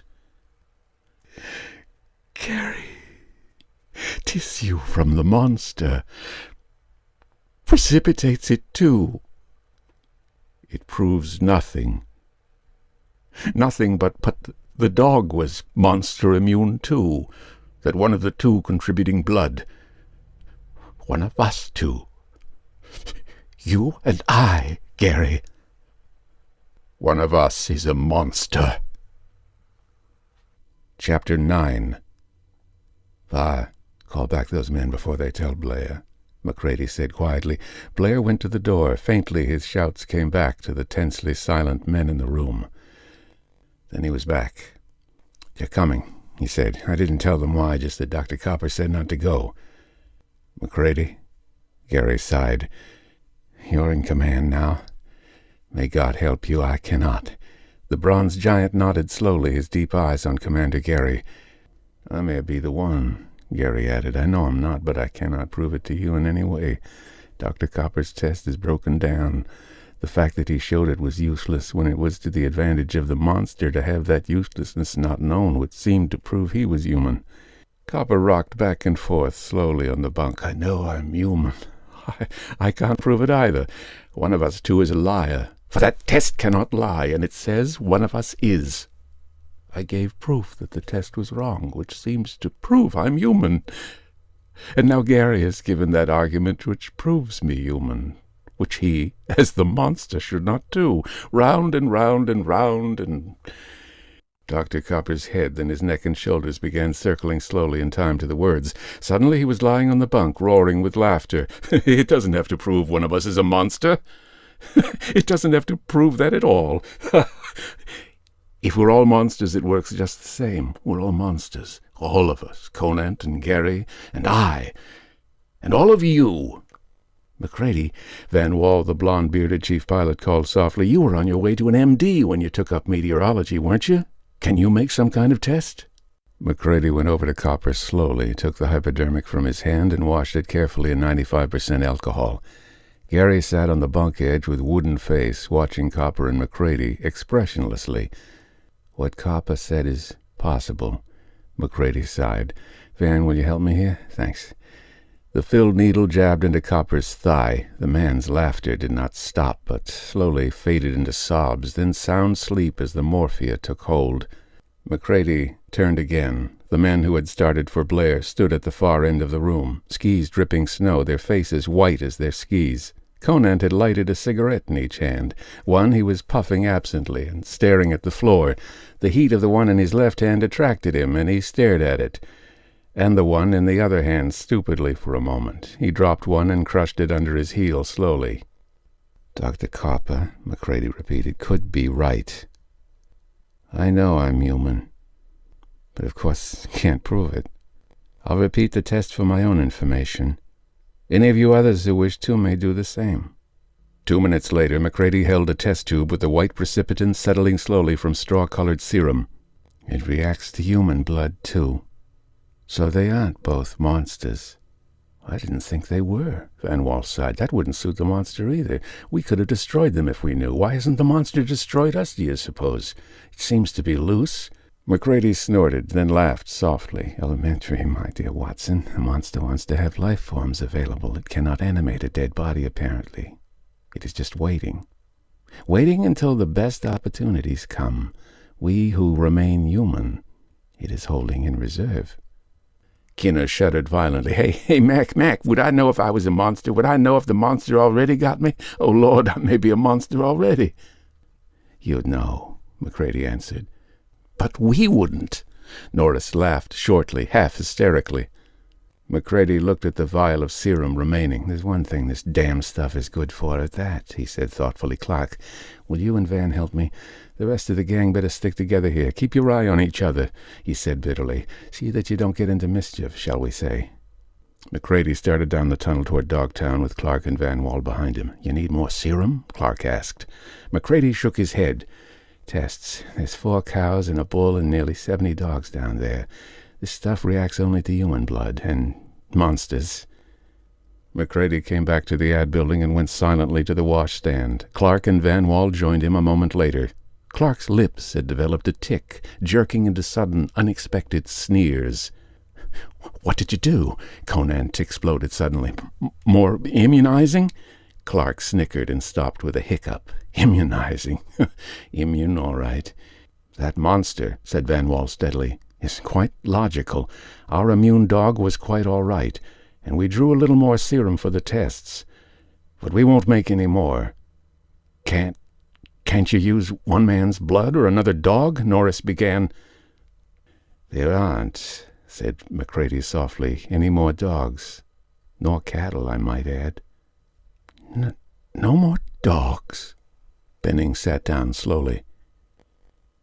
They're very nasty when they start changing, Van Wall said precisely. But slow. The electrocution iron you made up, Barclay, is very fast. There is only one dog left. Our immune. The monster left that for us so we could play with our little test. The rest... He shrugged and dried his hands. The cattle? Gulped Kinner. Also reacted very nicely. They look funny as hell when they start melting. The beast hasn't any quick escape when it's tied in dog chains or halters, and it had to be to imitate. Kinner stood up slowly. His eyes darted around the room and came to rest, horribly quivering, on a tin bucket in the galley. Slowly, step by step, he retreated toward the door, his mouth opening and closing silently like a fish out of water. The milk, he gasped. I milked him an hour ago. His voice broke into a scream as he dived through the door. He was out on the ice cap without windproof or heavy clothing. Van Wall looked after him for a moment thoughtfully. He's probably hopelessly mad, he said at length, but he might be a monster escaping. He hasn't skis. Take a blowtorch, in case. The physical motion of the chase helped them, something that needed doing. 3 of the other men were quietly being sick. Norris was lying flat on his back, his face greenish, looking steadily at the bottom of the bunk above him. Mac, how long have the cows been not cows? McCready shrugged his shoulders hopelessly. He went over to the milk bucket and with his little tube of serum went to work on it. The milk clouded, making certainty difficult. Finally he dropped the test tube in the stand and shook his head. It tests negatively, which means either they were cows then, or that, being perfect imitations, they gave perfectly good milk. Copper stirred restless in his sleep and gave a gurgling cross between a snore and a laugh. Silent eyes fastened on him. Would Morphia a monster? Somebody started to ask. Conan suddenly raised his head. Mac, the dogs must have swallowed pieces of the monster, and the pieces destroyed them. The dogs were where the monster resided. I was locked up. Doesn't that prove? Van Wall shook his head. Sorry. Proves nothing about what you are, only proves what you didn't do. Doesn't do that, Macready sighed. We are helpless. Because we don't know enough. And so jittery we don't think straight. Locked up. Ever watch a white corpuscle of the blood go through the wall of a blood vessel? No? It sticks out a pseudopod. And there it is, on the far side of the wall. Oh, said Van Wall unhappily. The cattle tried to melt down, didn't they? They could have melted down, become just a thread of stuff, and leaked under a door to recollect on the other side. Ropes, no. No, that wouldn't do it. They couldn't live in a sealed tank, or... If, said Macready, you shoot it through the heart and it doesn't die, it's a monster. That's the best test I can think of, offhand. No dogs, said Gary quietly, and no cattle. It has to imitate men now, and locking up doesn't do any good. Your test might have worked, Mac, but I'm afraid it would be hard on the men. Chapter 10. Clark looked up from the galley stove as Van Wall, Barclay, Macready, and Benning came in, brushing the drift from their clothes. The other men jammed into the ad building continued studiously to do as they were doing, playing chess, poker, reading. Rawlson was fixing a sledge on the table. Van and Norris had their heads together over magnetic data, while Harvey read tables in a low voice. Dr. Copper snored softly on the bunk. Gary was working with Dutton over a sheaf of radio messages on the corner of Dutton's bunk and a small fraction of the radio table. Conant was using most of the table for cosmic ray sheets. Quite plainly through the corridor, despite two closed doors, they could hear Kinner's voice. Clark banged a kettle onto the galley stove and beckoned Macready silently. The meteorologist went over to him. I don't mind the cooking so damn much, Clark said nervously, but isn't there some way to stop that bird? We all agreed that it would be safe to move him into Cosmo's house. Kinner? Macready nodded toward the door. I'm afraid not. I can dope him, I suppose, but we don't have an unlimited supply of morphia, and he's not in danger of losing his mind, just hysterical. Well, we're in danger of losing ours. You've been out for an hour and a half. That's been going on steadily ever since, and it was going on 2 hours before. There's a limit, you know? Gary wandered over slowly, apologetically. For an instant, Macready caught the feral spark of fear, horror in Clark's eyes, and knew at the same instant it was in his own. Gary or Copper was certainly a monster. If you could stop that, I think it would be a sound policy, Mac. Gary spoke quietly. There are enough tensions in this room. We agreed that it would be safe for Kinner in there, because everyone else in camp is under constant eyeing. Gary shivered slightly. And try in God's name to find some test that will work. Macready sighed. Watch or unwatched, everyone's tense. Blair's jammed the trap so it won't open now. Says he's got food enough and keeps screaming, go away, you're monsters. I won't be absorbed, I won't. I'll tell the men when they come. Go away. So we went away. There's no other test? Gary pleaded. Macready shrugged his shoulders. Copper was perfectly right. The serum test could be absolutely definitive if it hadn't been contaminated, but that's the only dog left, and he's fixed now. Chemicals? Chemical tests? Macready shook his head. Our chemistry isn't that good. I tried the microscope, you know. Gary nodded. Monster dog and real dog were identical, but you've got to go on. What are we going to do after dinner? Rotation sleeping. Half the crowd asleep, half awake. I wonder how many of us are monsters. The dogs all were. We thought we were safe, but somehow it got Copper. Or you. Van Wall's eyes flashed uneasily. It may have gotten every one of you. All of you but myself may be wondering, looking. No, that's not possible. You'd just spring then. I'd be helpless. We humans might somehow have the greater number now, but... McCready laughed shortly. You're doing what Norris complained of in me, leaving it hanging. But if one more is changed, that may shift the balance of power. It doesn't fight. I don't think it ever fights. It must be a peaceable thing in its own inimitable way. It never had to, because it always gained its end. Otherwise... Van Wall's mouth twisted in a sickly grin. You're suggesting, then, that perhaps it already has the greater numbers, but is just waiting. Waiting, all of them. All of you, for all I know, waiting till I, the last human, drop my weariness and sleep. Mac, did you notice their eyes? All looking at us. Gary sighed. You haven't been sitting here for 4 straight hours while all their eyes silently weighed the information that one of us two, Copper or I, is a monster, certainly. Perhaps both of us. Clark repeated his request. Will you stop that bird's noise? She's driving me nuts. Make him tone down, anyway. Still praying? McCready asked. Still praying, Clark groaned. He hasn't stopped for a second. I don't mind his praying if it relieves him, but he yells. He sings psalms and hymns and shouts prayers. He thinks God can't hear well way down here. Maybe he can't, Barclay grunted, or he'd have done something about this thing loosed from hell. Somebody's going to try that test you mentioned if you don't stop him, Clark stated grimly. I think a cleaver in the head would be as positive a test as a bullet in the heart. Go ahead with the food. I'll see what I can do.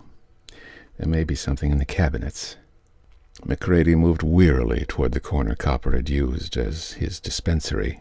3 tall cabinets of rough boards, 2 locked, were the repositories of the camp's medical supplies. 12 years ago, McCready had graduated, had started for an internship, and had been diverted to meteorology. Copper was a picked man, a man who knew his profession thoroughly and modernly. More than half the drugs available were totally unfamiliar to McCready. Many of the others he had forgotten. There was no huge medical library here, no series of journals available to learn the things he had forgotten, the elementary, simple things to Copper, things that did not merit inclusion in the small library he had been forced to content himself with. Books are heavy, and every ounce of supplies had been freighted in by air. McCready picked a barbiturate, hopefully. Barclay and Van went with him. One man never went anywhere alone in Big Magnet. Ralston had put his sledge away, and the physicists had moved off the table. The poker game broken up when they got back. Clark was putting out the food. The click of spoons and the muffled sounds of eating were the only sign of life in the room. There were no words spoken as the 3 returned. Simply all eyes focused on them, questioningly, while the jaw moved methodically. McCready stiffened suddenly. Kinner was screeching out a hymn in a hoarse, cracked voice. He looked wearily at Van with a twisted grin and shook his head. Van Wall cursed bitterly and sat down at the table. We'll just plumb have to take that till his voice wears out. He can't yell like that forever. He's got a bass throat and a cast-iron larynx, Norris declared savagely. Then we could be hopeful and suggest he's one of our friends. In that case, he could go on renewing his throat till doomsday. Silence clamped down. For 20 minutes they ate without a word. You sit as still as a bunch of graven images. You don't say a word, but, oh, Lord, what expressive eyes you've got. They roll around like a bunch of glass marbles spilling down a table. They wink and blink and stare and whisper things. Can you guys look somewhere else for a change, please? Listen, Mac, you're in charge here. Let's run movies for the rest of the night. We've been saving those reels to make them last. Last for what? Who is it that's going to see those last reels, eh? Let's see them while we can, and look at something other than each other. Sound idea. Conant, I, for one, am quite willing to change this in any way I can.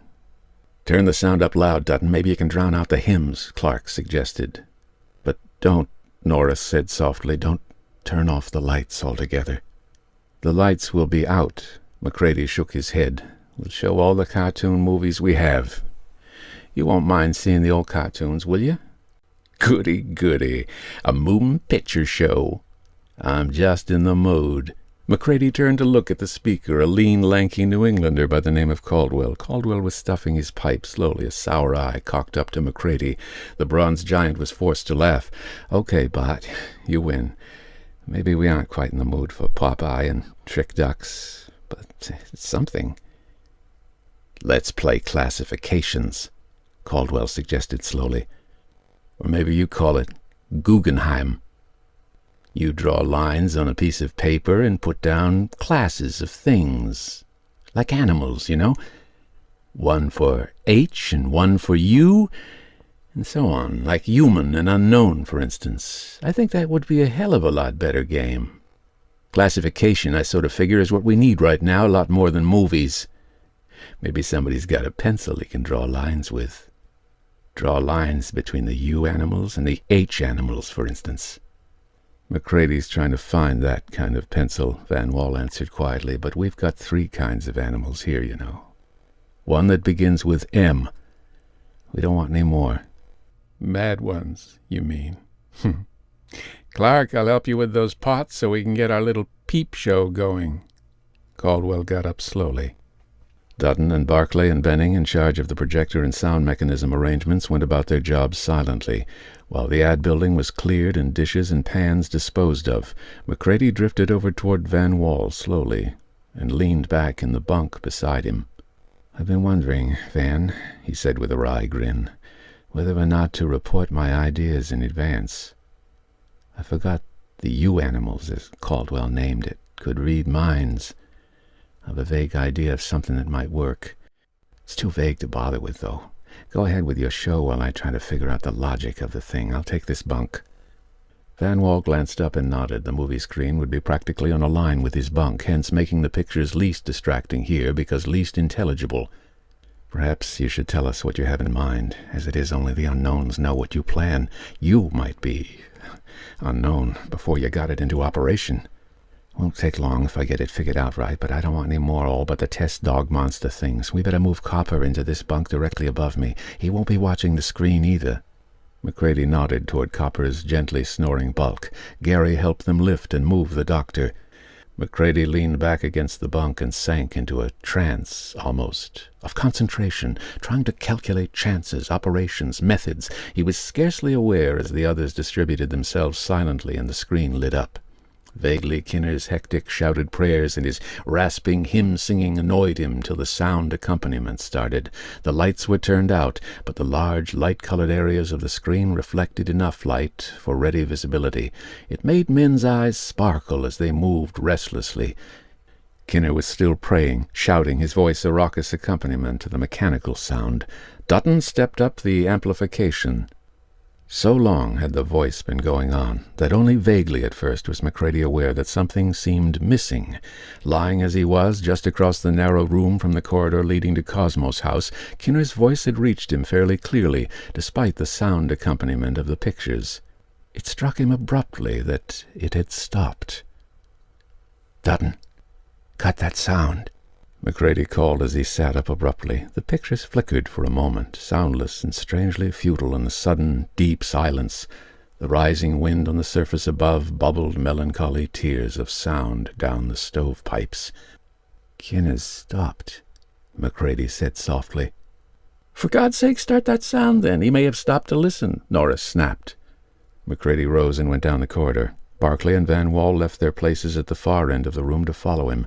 The flickers bulged and twisted on the back of Barclay's gray underwear as he crossed the still-functioning beam of the projector. Dutton snapped on the lights, and the pictures vanished. Norris stood at the door as McCready had asked. Gary sat down quietly in the bunk nearest the door, forcing Clark to make room for him. Most of the others had stayed exactly where they were. Only Conant walked slowly up and down the room in steady, unvarying rhythm. "If you're going to do that, Conant," Clark spat, "we can get along without you altogether, whether you're human or not. Will you stop that damned rhythm?" "Sorry." The physicist sat down in a bunk and watched his toes thoughtfully. It was almost 5 minutes, 5 ages, while the wind made the only sound, before McCready appeared at the door. "We," he announced, "haven't got enough grief here already. Somebody's tried to help us out. Kinner has a knife in his throat," which was why he stopped singing, probably. "We've got monsters, madmen, and murderers. Any more M's you can think of, Caldwell? If there are, we'll probably have 'em before long." Chapter 11. Is Blair loose? someone asked. Blair is not loose, or he flew in. If there's any doubt about where our gentle helper came from, this may clear it up. Van Wall held a foot-long, thin-bladed knife in a cloth.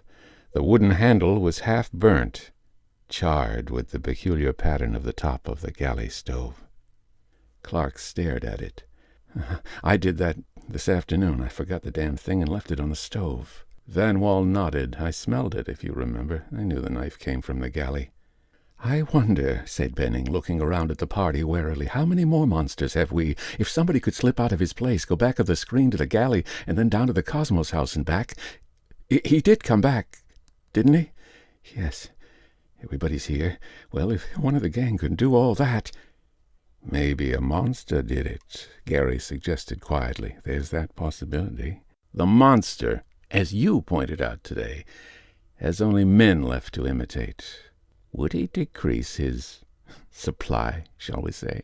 Van Wall pointed out. No, we just have a plain ordinary louse, a murderer to deal with. Ordinarily, we'd call him an inhuman murderer, I suppose, but we have to distinguish now. We have inhuman murderers, and now we have human murderers. Or one, at least. There's one less human, Norris said softly. Maybe the monsters have the balance of power now. Never mind that, McCready sighed and turned to Barclay. Bah, will you get your electric gadget? I'm going to make certain. Barclay turned down the corridor to get the pronged electrocutor, while McCready and Van Wall went back to Cosmos House. Barclay followed them in some 30 seconds. The corridor to Cosmos House twisted, as did nearly all corridors in Big Magnet, and Norris stood at the entrance again. But they heard, rather muffled, McCready's sudden shout. There was a savage scurry of blows, dull ch-thunk, schluff sounds. Bah! Bah! And a curious, savage, mewing scream, silenced before even quick-moving Norris had reached the bend. Kinner, or what had been Kinner, lay on the floor, cut half in two by the great knife McCready had had. The meteorologist stood against the wall, the knife dripping red in his hand. Van Wall was stirring vaguely on the floor, moaning, his hand half-consciously rubbing at his jaw.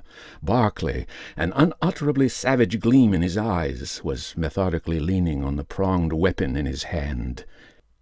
Jabbing, jabbing. Kinner's arms had developed a queer, scaly fur, and the flesh had twisted, the fingers had shortened, the hand rounded, the fingernails become 3-inch-long things of dull red horn, keen to steel-hard, razor-sharp talons.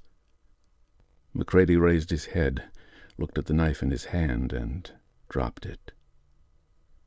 Well, whoever did it can speak up now.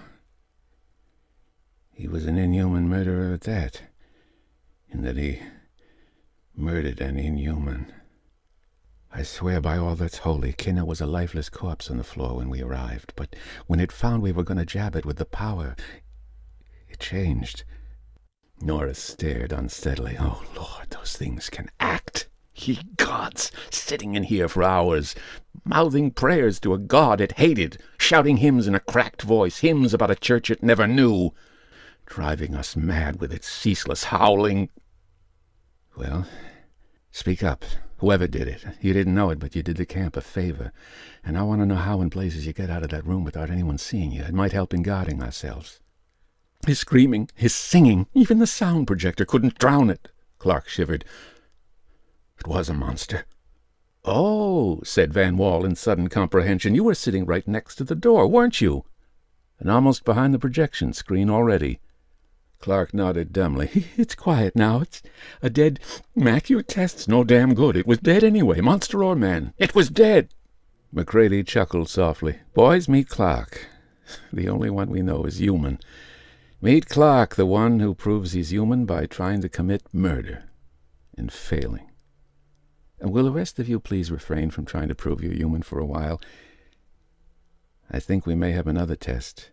A test! Codan snapped joyfully. Then his face sagged in disappointment. I suppose it's another either way you want it. No, said McCready steadily. Look sharp and be careful. Come into the ad building. Barclay, bring your electrocutor, and somebody, Dutton, stand with Barclay to make sure he does it. Watch every neighbor, for by the hell these monsters come from, I've got something and they know it. They're going to get dangerous. The group tensed abruptly. An air of crushing menace entered into every man's body. Sharply they looked at each other, more keenly than ever before. Is that man next to me an inhuman monster?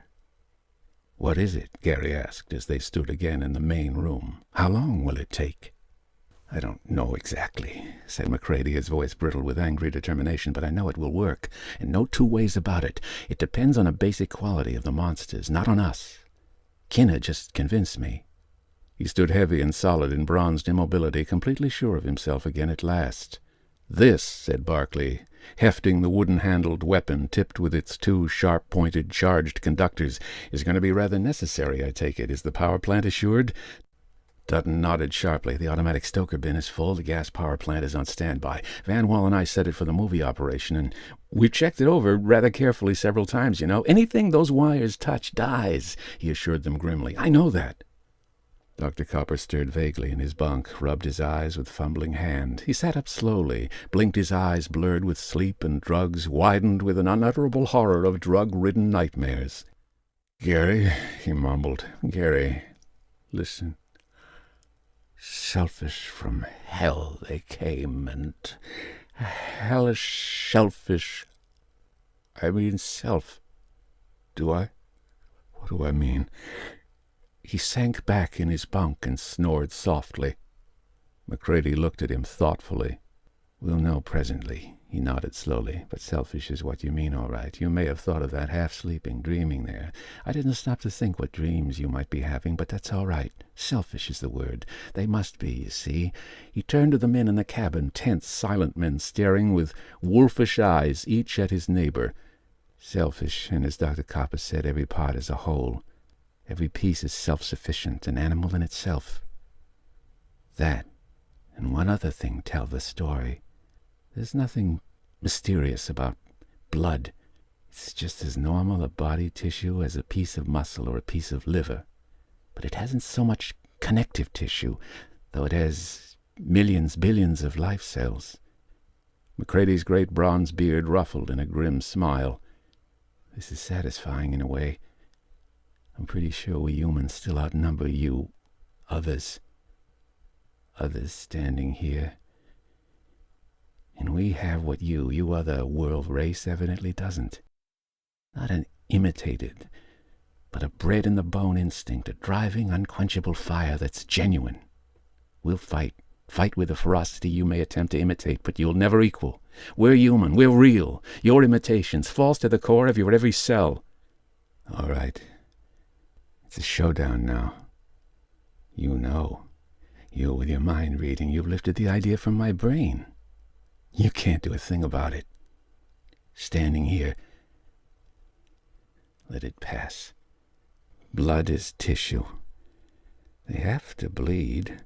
If they don't bleed when cut, then by heaven they're phony. Phony from hell. If they bleed, then the blood separated from them is an individual. A newly formed individual in its own right, just as they, split all of them from one original, are individuals. Get it, Van? See the answer, Bah?" Van Wall laughed very softly. The blood will not obey. It's a new individual, with all the desire to protect its own life that the original, the main mass from which it was split, has. The blood will live, and try to crawl away from the hot needle, say." Macready picked up the scalpel from the table. From the cabinet he took a rack of test tubes, a tiny alcohol lamp, and a length of platinum wire set in a little glass rod. A smile of grim satisfaction rode his lips. For a moment he glanced up at those around him. Barclay and Dutton moved toward him, slowly, the wooden-handled electric instrument alert. "Dutton," said Macready, "suppose you stand over by the splice there where you've connected that in. Just make sure nothing pulls it loose." Dutton moved away. "Now, Van, suppose you be first on this." White-faced, Van Wall stepped forward. With a delicate precision, Macready cut a vein in the base of his thumb. Van Wall winced slightly, then held steady as a half-inch of bright blood collected in the tube. Macready put the tube in the rack, gave Van Wall a bit of alum, and indicated the iodine bottle. Van Wall stood motionlessly watching. McCready heated the platinum wire in the alcohol lamp flame, then dipped it into the tube. It hissed softly. 5 times he repeated the test. Human, I'd say. McCready sighed and straightened. As yet, my theory hasn't actually been proven, but I have hopes. I have hopes. Don't, by the way, get too interested in this. We have with us some unwelcome ones, no doubt. Van, will you relieve Barclay at the switch? Thanks. Okay, Barclay. And may I say I hope you stay with us? You're a damn good guy. Barclay grinned, uncertainly, winced under the keen edge of the scalpel. Presently, smiling widely, he retrieved his long-handled weapon. Mr. Samuel Dutton. Bah! The tensity was released in that second. Whatever of hell the monsters may have had within them, the men in that instant matched it. Barclay had no chance to move his weapon as a score of men poured down on that thing that seemed Dutton. It mewed and spat and tried to grow fangs, and was 100 broken, torn pieces, without knives or any weapon save the brute-given strength of a staff of picked men. The thing was crushed, rent. Slowly they picked themselves up, their eyes smoldering, very quiet in their emotions. A curious wrinkling of their lips betrayed a species of nervousness. Barclay went over with the electric weapon. Things smoldered and stank. The caustic acid Van Wall dropped on each spilled drop of blood gave off tickling, cough-provoking fumes. McCready grinned, his deep-set eyes alight and dancing. Maybe, he said softly, I underrated man's abilities when I said nothing human could have the ferocity in the eyes of that thing we found. I wish we could have the opportunity to treat it in a more befitting manner, these things. Something with boiling oil or melted lead, or maybe slow roasting in the power boiler. When I think what a man Dutton was. Never mind. My theory is confirmed by one who knew. Well, Van Wall and Barclay are proven. I think then that I'll try to show you what I already know. That I too am human. McCready swished the scalpel in absolute alcohol, burned it off the metal blade, and cut the base of his thumb expertly. 20 seconds later he looked up from the desk at the waiting men. There were more grins out there now, friendly grins, yet withal something else in the eyes. Conant. Conant. McCready laughed softly. Was right. The huskies watching that thing in the corridor banded nothing on you.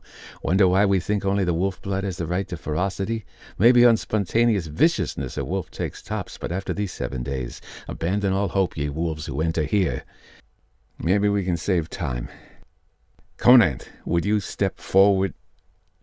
Again, Barclay was too slow. There were more grins, less tensity still, when Barclay and Van Wall finished their work. Gary spoke in a low, bitter voice. Conant was one of the finest men we had here. And 5 minutes ago I'd have sworn he was a man. Those damnable things are more than imitation. Gary shuddered and sat back in his bunk. And 30 seconds later, Gary's blood shrank from the hot platinum wire and struggled to escape the tube, struggled as frantically as a suddenly feral, red-eyed, dissolving imitation of Gary struggled to dodge the snake-tongue weapon Barclay advanced at him, white-faced and sweating. The thing in the test tube screamed with a thin, tinny voice as McCready dropped it into the glowing coal of the galley stove. Chapter 12. The last of it. Dr. Copper looked down from his bunk with bloodshot, saddened eyes. 14 of the... McCready nodded shortly. In some ways, if only we could have permanently prevented their spreading, I'd like to have even the imitations back. Commander Gary, Conant, Dutton, Clark, Where are they taking those things? Copper nodded to the stretcher Barclay and Norris were carrying out. Outside on the ice where they've got 15 smashed crates, half a ton of coal, and presently we'll add 10 gallons of kerosene. We've dumped acid on every spilled drop, every torn fragment. We're going to incinerate those. Sounds like a good plan. Copper nodded wearily. I wonder, you haven't said whether Blair... McCready started. We forgot him. We had so much else. I wonder, do you suppose we can cure him now? If, began Dr. Copper, and stopped meaningly. McCready started a second time. Even a madman. It imitated Kinner and his praying hysteria. McCready turned toward Van Wall at the long table. Van, we've got to make an expedition to Blair's shack. Van Wall looked up sharply. The frown of worry faded for an instant in surprised remembrance. Then he rose, nodded. Barclay better go along. He applied the lashings and may figure out how to get in without frightening Blair too much. 3/4 of an hour, through -37 cold, while the aurora curtain bellied overhead. The twilight was nearly 12 hours long, flaming in the north on snow like white, crystalline sand under their skis. A 5-mile wind piled it in drift lines pointing off to the northwest. 3/4 of an hour to reach the snow-buried shack. No smoke came from the little shack, and the men hastened. "Blair!" Barclay roared into the wind when he was still 100 yards away. "Blair!" "Shut up," said McCready softly. "And Harry, he may be trying a long hike. If we have to go after him. No planes, the tractor's disabled. Would a monster have the stamina a man has? A broken leg wouldn't stop it for more than a minute," McCready pointed out. Barclay gasped suddenly and pointed aloft. Dim in the twilight sky, a winged thing circled in curves of indescribable grace and ease. Great white wings tipped gently, and the birds swept over them in silent curiosity. "Albatross," Barclay said softly, "first of the season and wandering way inland for some reason. If a monster's loose—" Norris bent down on the ice and tore hurriedly at his heavy windproof clothing. He straightened, his coat flapping open, a grim blue-metalled weapon in his hand. It roared a challenge to the white silence of Antarctica. The thing in the air screamed hoarsely. Its great wings worked frantically as a dozen feathers floated from its tail. Norris fired again. The bird was moving swiftly now, but in an almost straight line of retreat. It screamed again, more feathers dropped, and with beating wings it soared behind a ridge of pressure ice, to vanish. Norris hurried after the others. "It won't come back," he panted. Barclay cautioned him to silence, pointing. A curiously, fiercely blue light beat out from the cracks of the shack's door. A very low, soft humming sounded inside, a low, soft humming and a clink and clank of tools, the very sound somehow bearing a message of frantic haste. McCready's face paled. "Lord help us if that thing has—" He grabbed Barclay's shoulder and made snipping motions with his fingers, pointing toward the lacing of control cables that held the door. Barclay drew the wire cutters from his pocket and kneeled soundlessly at the door. The snap and twang of cut wires made an unbearable racket in the utter quiet of Antarctic hush. There was only that strange, sweetly soft hum from within the shack, and the queerly, hectically clipped clicking and rattling of tools to drown their noises. McCready peered through a crack in the door. His breath sucked in huskily, and his great fingers clamped cruelly on Barclay's shoulder. The meteorologist backed down. "It isn't," he explained very softly. "Blair. It's kneeling on something on the bunk, something that keeps lifting. Whatever it's working on is a thing like a knapsack, and it lifts." "All at once?" Barclay said grimly. "No, Norris. Hang back and get that iron of yours out. It may have weapons." Together, Barclay's powerful body and McCready's giant strength struck the door. Inside, the bunk jammed against the door screeched madly and crackled into kindling. The door flung down from broken hinges, the patched lumber of the doorpost dropping inward. Like a blue rubber ball, a thing bounced up. One of its 4 tentacle-like arms looped out like a striking snake. In a 7-tentacled hand, a 6-inch pencil of winking, shining metal glinted and swung upward to face them. Its line-thin lips twitched back from snake-like fangs in a grin of hate, red eyes blazing. Norris's revolver thundered in the confined space. The hate-washed face twitched in agony. The looping tentacle snatched back. The silvery thing in its hand, a smashed ruin of metal, the 7-tentacled hand became a mass of mangled flesh, oozing greenish-yellow ichor. The revolver thundered 3 times more. Dark holes drilled each of the 3 eyes before Norris hurled the empty weapon against its face. The thing screamed a feral hate, a lashing tentacle wiping at blinded eyes. For a moment it crawled on the floor, savage tentacles lashing out, the body twitching. Then it staggered up again, blinded eyes working, boiling hideously, the crushed flesh sloughing away in sodden gobbets. Barclay lurched to his feet and dove forward with an ice axe.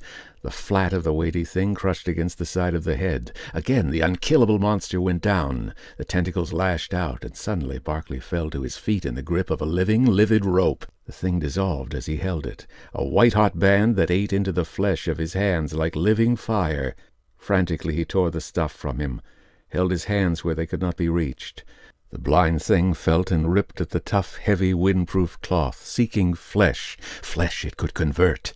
The huge blowtorch Macready had brought coughed solemnly. Abruptly it rumbled disapproval throatily. Then it laughed gurglingly and thrust out a blue-white 3-foot tongue. The thing on the floor shrieked, flailed out blindly with tentacles that writhed and withered in the bubbling wrath of the blowtorch. It crawled and turned on the floor. It shrieked and hobbled madly. But always Macready held the blowtorch on the face, the dead eyes burning and bubbling uselessly. Frantically the thing crawled and howled. A tentacle sprouted a savage talon and crisped in the flame. Steadily Macready moved with a planned, grim campaign. Helpless, maddened, the thing retreated from the grunting torch, the caressing, licking tongue. For a moment it rebelled, squalling in inhuman hatred at the touch of icy snow. Then it fell back before the charring breath of the torch, the stench of its flesh bathing it. Hopelessly it retreated on and on across the Antarctic snow. The bitter wind swept over it, twisting the torch tongue. Vainly it flopped a trail of oily, stinking smoke bubbling away from it. Macready walked back toward the shack silently. Barclay met him at the door. "No more?" the giant meteorologist asked grimly. Barclay shook his head. "No more. It didn't split." "It had other things to think about," Macready assured him. "When I left it, it was a glowing coal. What was it doing?" Norris laughed shortly. "Wise boys we are. Smash magnetos so planes won't work, rip the boiler tubing out of the tractors, and leave that thing alone for a week in this shack." Alone and undisturbed. Macready looked in at the shack more carefully. The air, despite the ripped door, was hot and humid. On a table at the far end of the room rested a thing of coiled wires and small magnets, glass tubing and radio tubes. At the center a block of rough stone rested. From the center of the block came the light that flooded the place, the fiercely blue light, bluer than the glare of an electric arc, and from it came the sweetly soft hum. Off to one side was another mechanism of crystal glass, blown with an incredible neatness and delicacy, metal plates, and a queer, shimmery sphere of insubstantiality. "What is that?" Macready moved nearer. Norris grunted. "Leave it for investigation, but I can guess pretty well." "That's atomic power. That stuff to the left.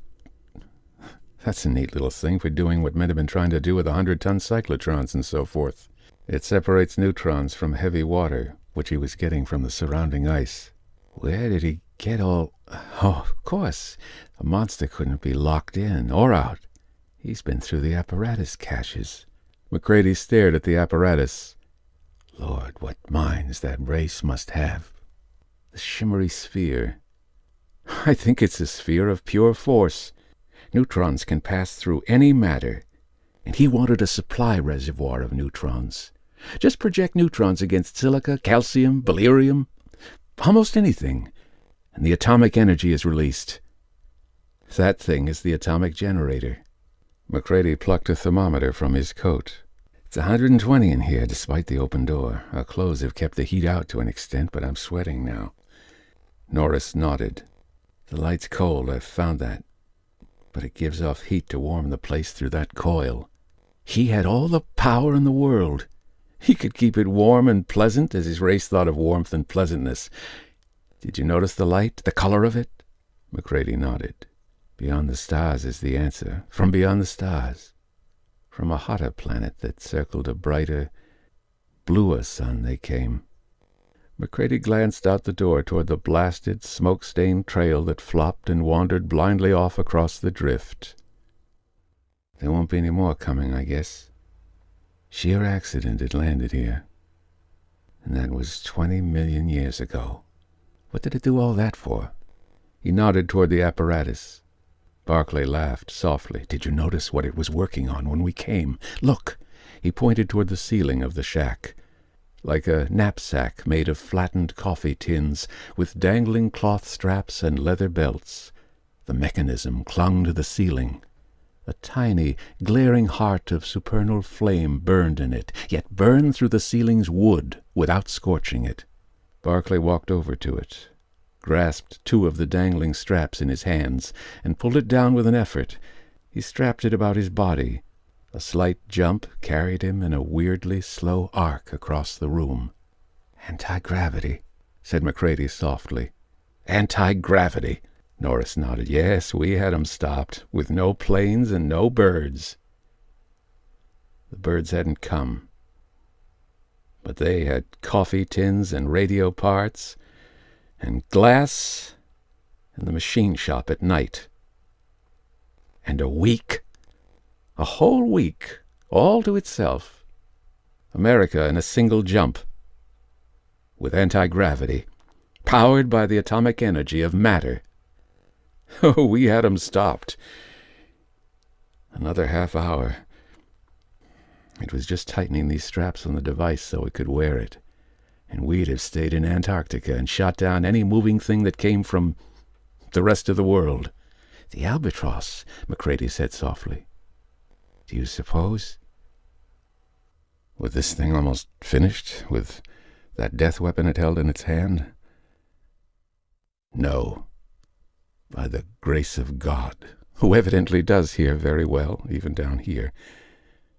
In the margin of half an hour, we keep our world, and the planets of the system, too. Anti-gravity, you know, and atomic power. Because they came from another sun, a star beyond the stars. They came from a world with a bluer sun. The end. Who Goes There? Written by John W. Campbell. Narrated by Edward E. French.